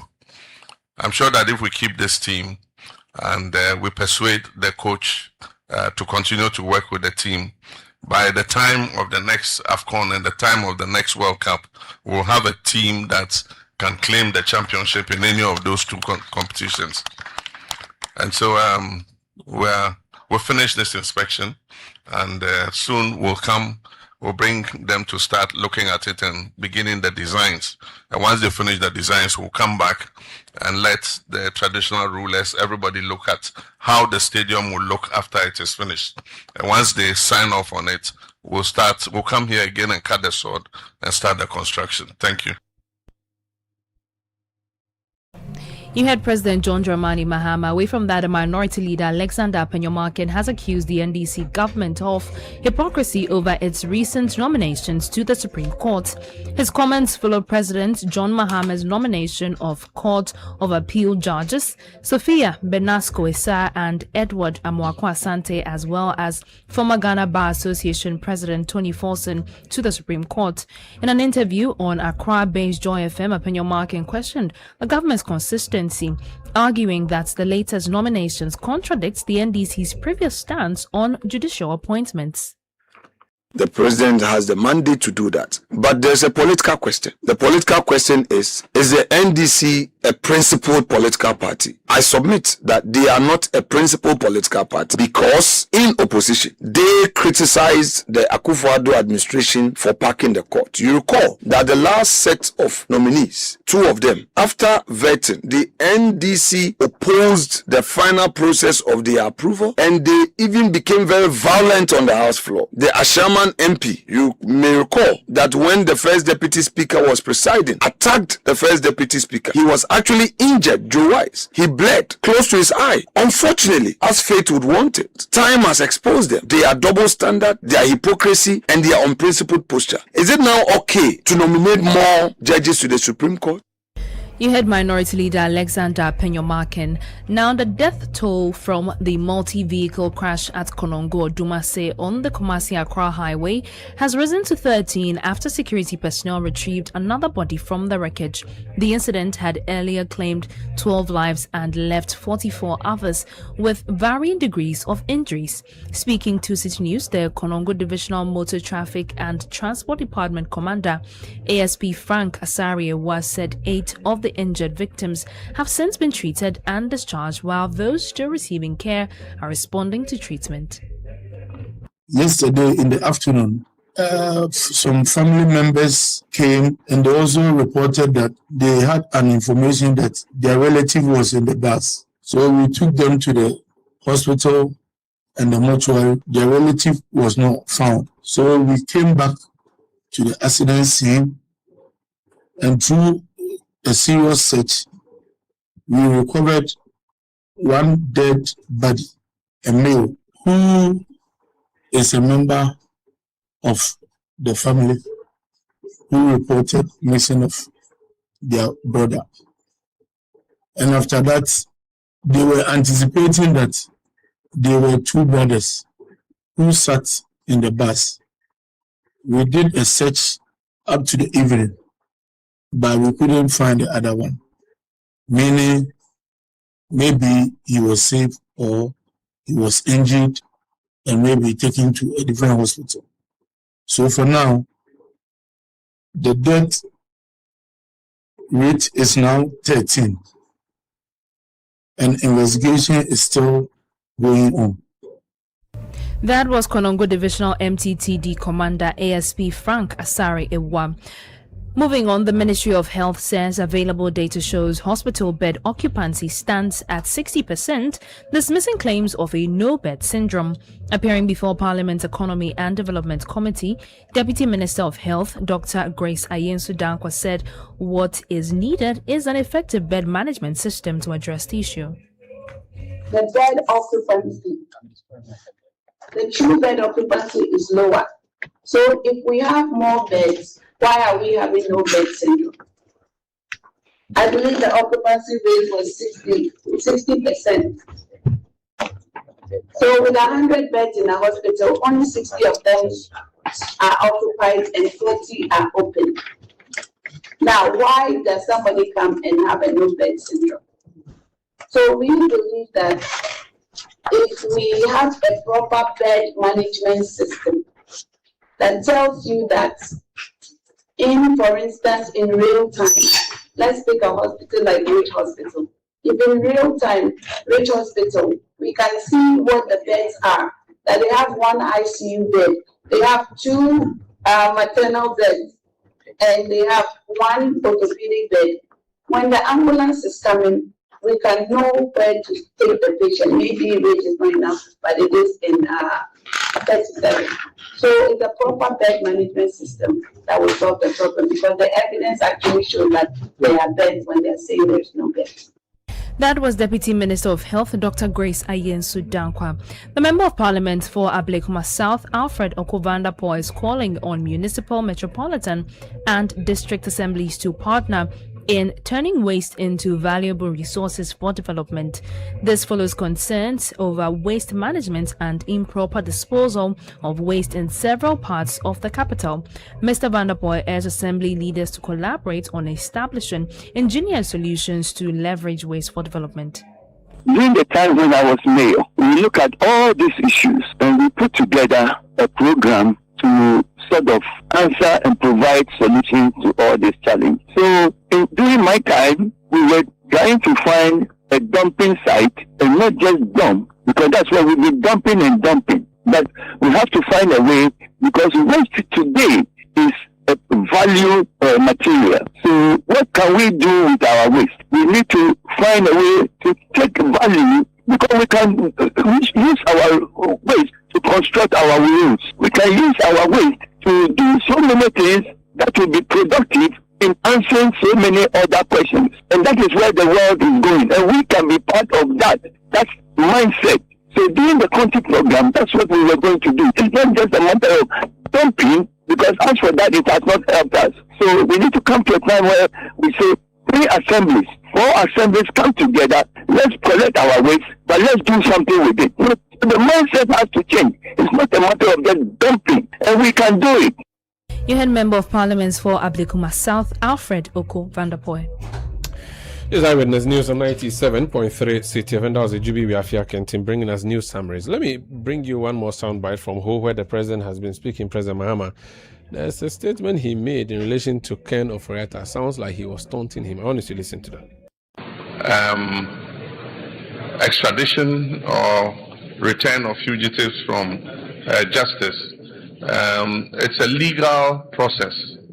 And so you need to respect the rights of the person at the same time.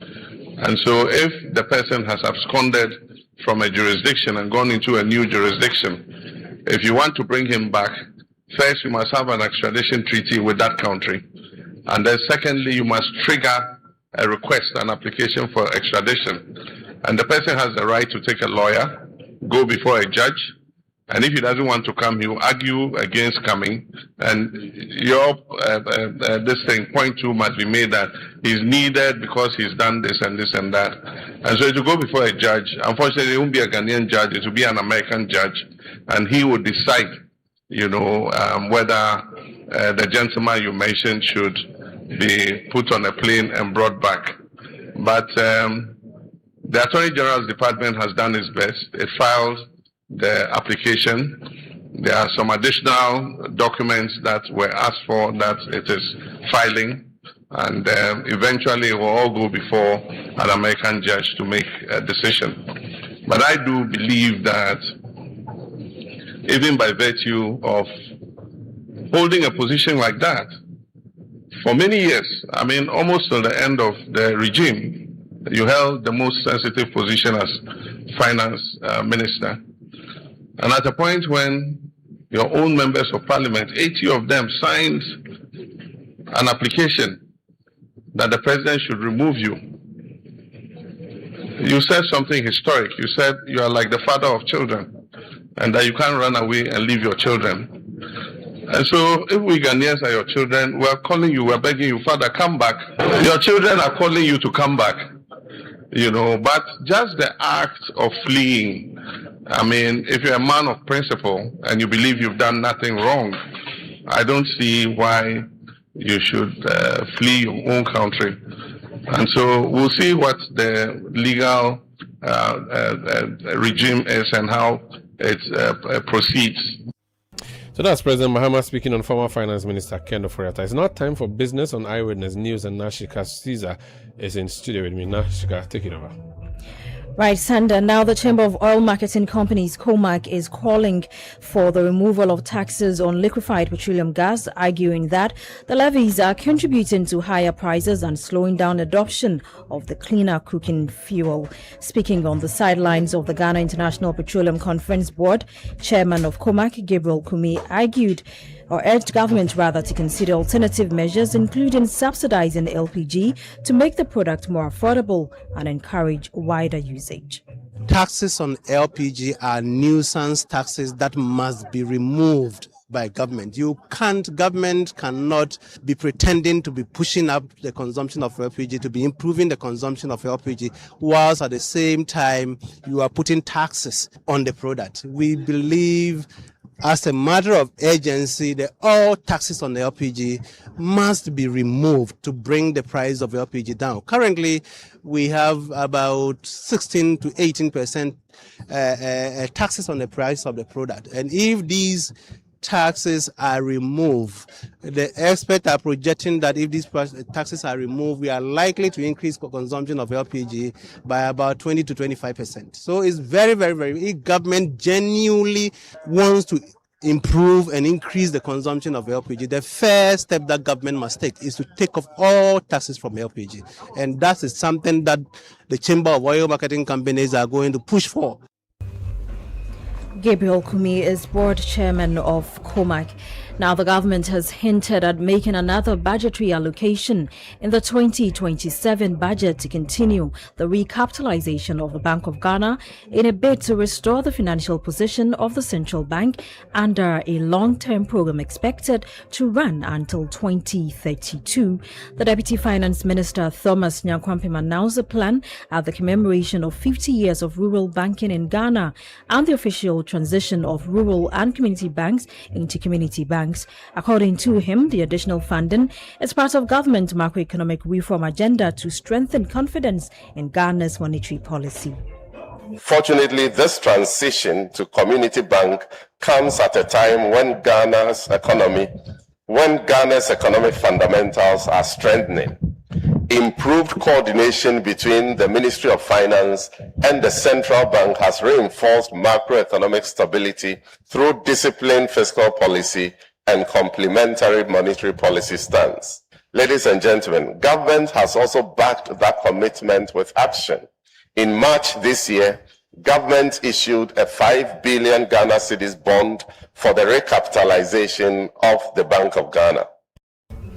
You heard there the Deputy Finance Minister Thomas Nyankwampim.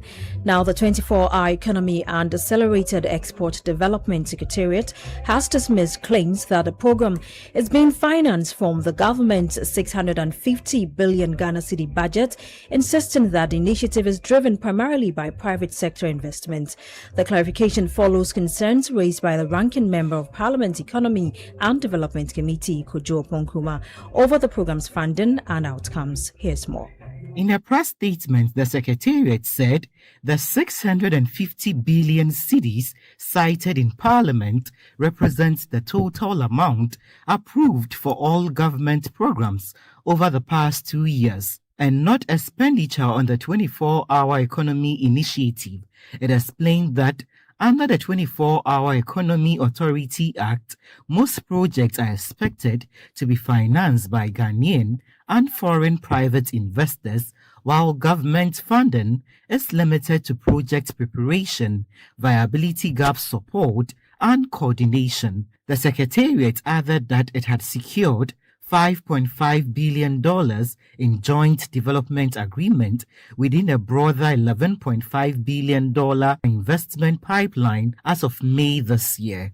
It also said the program aims to create 1.7 million jobs by the end of 2028, arguing that its success should be measured by the investment it mobilizes and the jobs, production and exports it generates, not government spending. Emmanuel Opong with that Business Desk report. Ghana's transition to cleaner transport technology is gathering momentum with the introduction of the country's first fully electric heavy-duty tipper truck. The vehicle, launched by Zonda Tech Ghana Limited in partnership with Sinotrack, is expected to support construction and mining firms with a zero-emission alternative to conventional diesel-powered trucks. There's more in the following report. The unveiling brings electric mobility into Ghana's heavy-duty transport space. The marketing director of Zonda Tech Ghana Limited, Jelly Bai, says the truck is built to meet demands of heavy industrial work. We want to bring it to saving our cost for consumption for our contractors and other mining customers, and also saving the maintenance cost. You know, EV cars, you don't need to maintain your engine every month. And also, we want to contribute for Ghana environment. So buy EV cars from Zonda. Manufacturers say the V7X electric tipper truck also delivers stronger performance through advanced battery technology. It has a 340 kilowatts motor. It equals a diesel engine. It's 462 horsepower. It got a bigger horsepower than the usual tipper trucks. And for the batteries, it got 400 kilowatts hours. You can drive it fully loaded for around 170 to 180 kilometers. And if you design the charging device well, it will help you to save a lot of money, not only from buying fuel, it will also improve your working efficiency. The launch also recorded its first major commercial order, signaling growing confidence in the technology among local operators. For us to buy 10 trucks EV, which we know, we are very much aware, nobody have used that in Ghana before, and we are going in 10 straight. That means we are very confident in their brand. So Zonda, we are very safe. We are very, very happy with them. We like the way they transact business with us. That was a personal assistant to the CEO of Big AD Construction Limited, Wisdom Hedido, ending that report by Emmanuel Opong. Now, businesses are being encouraged to strengthen workplace ethics and adopt effective labor relations strategies to boost productivity, reduce workplace disputes, and support long-term economic growth. And that's it for City Business News on Eyewitness News. I am Nashika Caesar. Sanda, back to you. Thank you so much, Nashika Caesar, with the latest in the world of business. This is Eyewitness News on 97.3. Citi FM. It's now time to hear from you in Talkback, and Fred Tete Jabano has joined me. He's ahead of current affairs here. Fred, what are our listeners saying? Sandra, good evening. Let's start with just this is Joseph Bongo from Akasok. No, okay, so it's Akasokri Joseph from Bongo in the Upper East region. Joseph from Bongo. Okay, so this is what Joseph has to say. Justice Kodua Frimpong, how do you feel now? Aren't you ashamed? You go on radio granting interview and making this reckless assertion that Dennis Miracle Sabuaje is being arrested at Iyoko because the NDC wants to divert attention from a delusional thought that JM wants a third term. In any case, if Ghanaians say they want JM, nothing can stop it. That is Joseph from Bongo. We have Delano Agbe from Pediasi. He says, Those who are pushing unpopular third-term bid for President Mahama must bow their head in shame. Ghana is not ready for any civil disturbances. This is Delanyo Agbe from Pediase. Let's go to the Volta region where Wills Yoga from Abutiati says the minority should give Ghanaians a break. The tribunal court system enhances access to justice, offering a quicker, more affordable resolution to disputes. It balances power by ensuring that individuals can challenge decisions without excessive legal barriers. By reinstating this system, Parliament promotes fairness and transparency, ensuring all voices are heard and fostering a more inclusive legal environment for everyone. This is Wales. Let me bring the other set of messages. Does President Mahama have to appeal to Ken Ofori-Atta to return to Ghana? On hindsight, extraditing Abutrika to the US appears questionable, especially when the US is not facilitating the return of our former finance minister. That's Anna Fenaneku. Paul Aka Jr. in Hafomim says, I suggest the government channels the resources meant for the establishment of tribunal courts into the existing courts to make them more effective. The fixated attempt to deliver a campaign promise must be reconsidered by the government. Fred. This is from Emil from Akwemufie. He says, good evening, Umaru. The courts are overwhelmed with cases. Goat theft, plantain theft, cassava theft, and etc. The tribunal is here to reduce the workload on the higher courts. The minority should give us a break. They said they won't participate in the deliberations, hence they should keep quiet. This is our friend from Emil from Akwemufie. Fred, there's a message which is an SOS that has come through. Someone complaining about traffic situation. He says, good evening. I'm on the Dowenya Road, currently in a serious traffic. I got to the Savannah Junction around 4:30 p.m. I have only moved to where I am standing now between the Guel filling station and the gas station, and it's 6 p.m. I have been at one spot for over an hour, not knowing when to move. Please find help for us. The traffic situation on this road is becoming a health hazard. So the Motor Traffic Department of the Police Service, if you are listening, kindly move on to the Dowenya Road. It is becoming ugly, according to the explanation that's been given. The traffic situation is moving so slow. In fact, the last time I used that road, Fred, I was going to Sogakofa. I left this office around 3 p.m. I crossed that traffic after 8 p.m. So I spent 5 hours on that road. So is it because of is it the nature of the road causing the traffic? So they're doing construction works. They are doing construction works, so the road is not good. Honestly, I don't even know what to blame on it, but sometimes the bottleneck is too tight and movement becomes practically impossible. And so whoever is in charge of that road, please do something about it. We've been receiving a lot of messages from that place on the breakfast show too. So, I mean, I think by now people in authority should be planning and helping our fellow citizens who live around that particular area to ease the traffic situation in the area. Let's go to Richard in Amasaman. He says, why is the MPP fighting the passing of the tribunal? As the saying goes, plenty meat does not spoil food. Regional tribunals couldn't have come at a better time than this. It would help us to decongest our prisons. The MPP is just worried about the pace at which Mahama is going. Aban Papaba. Yes, also, I like how Honorable Mahama Yariga articulated his analysis. That's Harry from Weja. Hajia Halima from Nima sends a message and says, Honorable Sami Ewuku is spot on. He is an inspiration to the youth of NPP, and we pray that God continues to protect and preserve him. This message from We the People in Oyarifa says, I think that the weightier argument in this debate is that of Honorable Mahama Yariga. The views of members of the CRC are not gospel and are not above the supreme law of the land. Let those who did not learn their modal auxiliary verbs well take advantage of this program to learn them. The Constitution says there shall be regional tribunals, and so shall it be until the people of this country decide otherwise. Fred. Jonakata Inosino says the leader has simplified the debate. Sami and his people cannot choose and implement certain provisions in the Constitution and see other provisions as evil. Greetings to Honorable Ankara Sankara, MPP PC for STK. The NPP has a big problem. It's only humility that can save them or bring them to power, not loud, irritating noise. That's Yusuf Kuma in Somanya. Abi National in says, in fact, I don't know which election Samuel Attah-Mensah is talking about. Did he think Ghanaians can just forget so soon what they did to them? Then Emmanuel from Tajevu in the Volta region says, I wonder why Honorable Samuel Attah-Mensah is saying they will come back to power. After they took our betting tax without building us one urinal, they should keep quiet and learn from their seniors. Fred.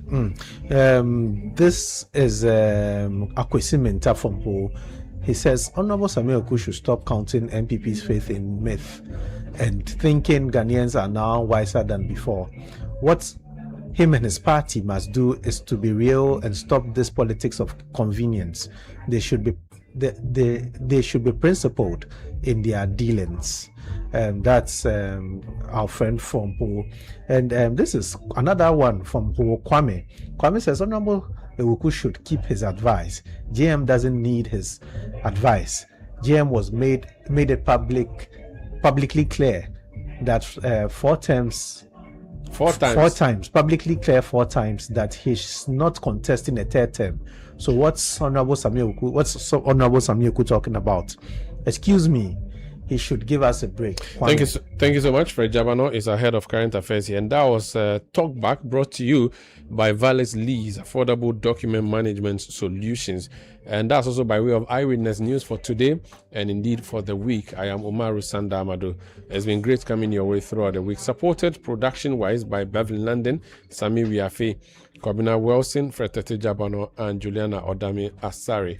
Technical support from Emmanuel Latte and the technical team, Edwin Kwakofi, helping us with the new media side of things. Eyewitness News will be back on Monday at 17:30 GMT. However, if you want more news and current affairs, the big issue tomorrow at 9 a.m., I will be on to bring you the latest in the world of the better analysis on the big stories of the week. And then tonight at 8 p.m., Nana Tufo Boatin will be bringing you CNR on Channel 1 television. Up next, though, is the City Sports team bringing you Sports Panorama. City News. We speak first. Reach our hotline on 0302 224959.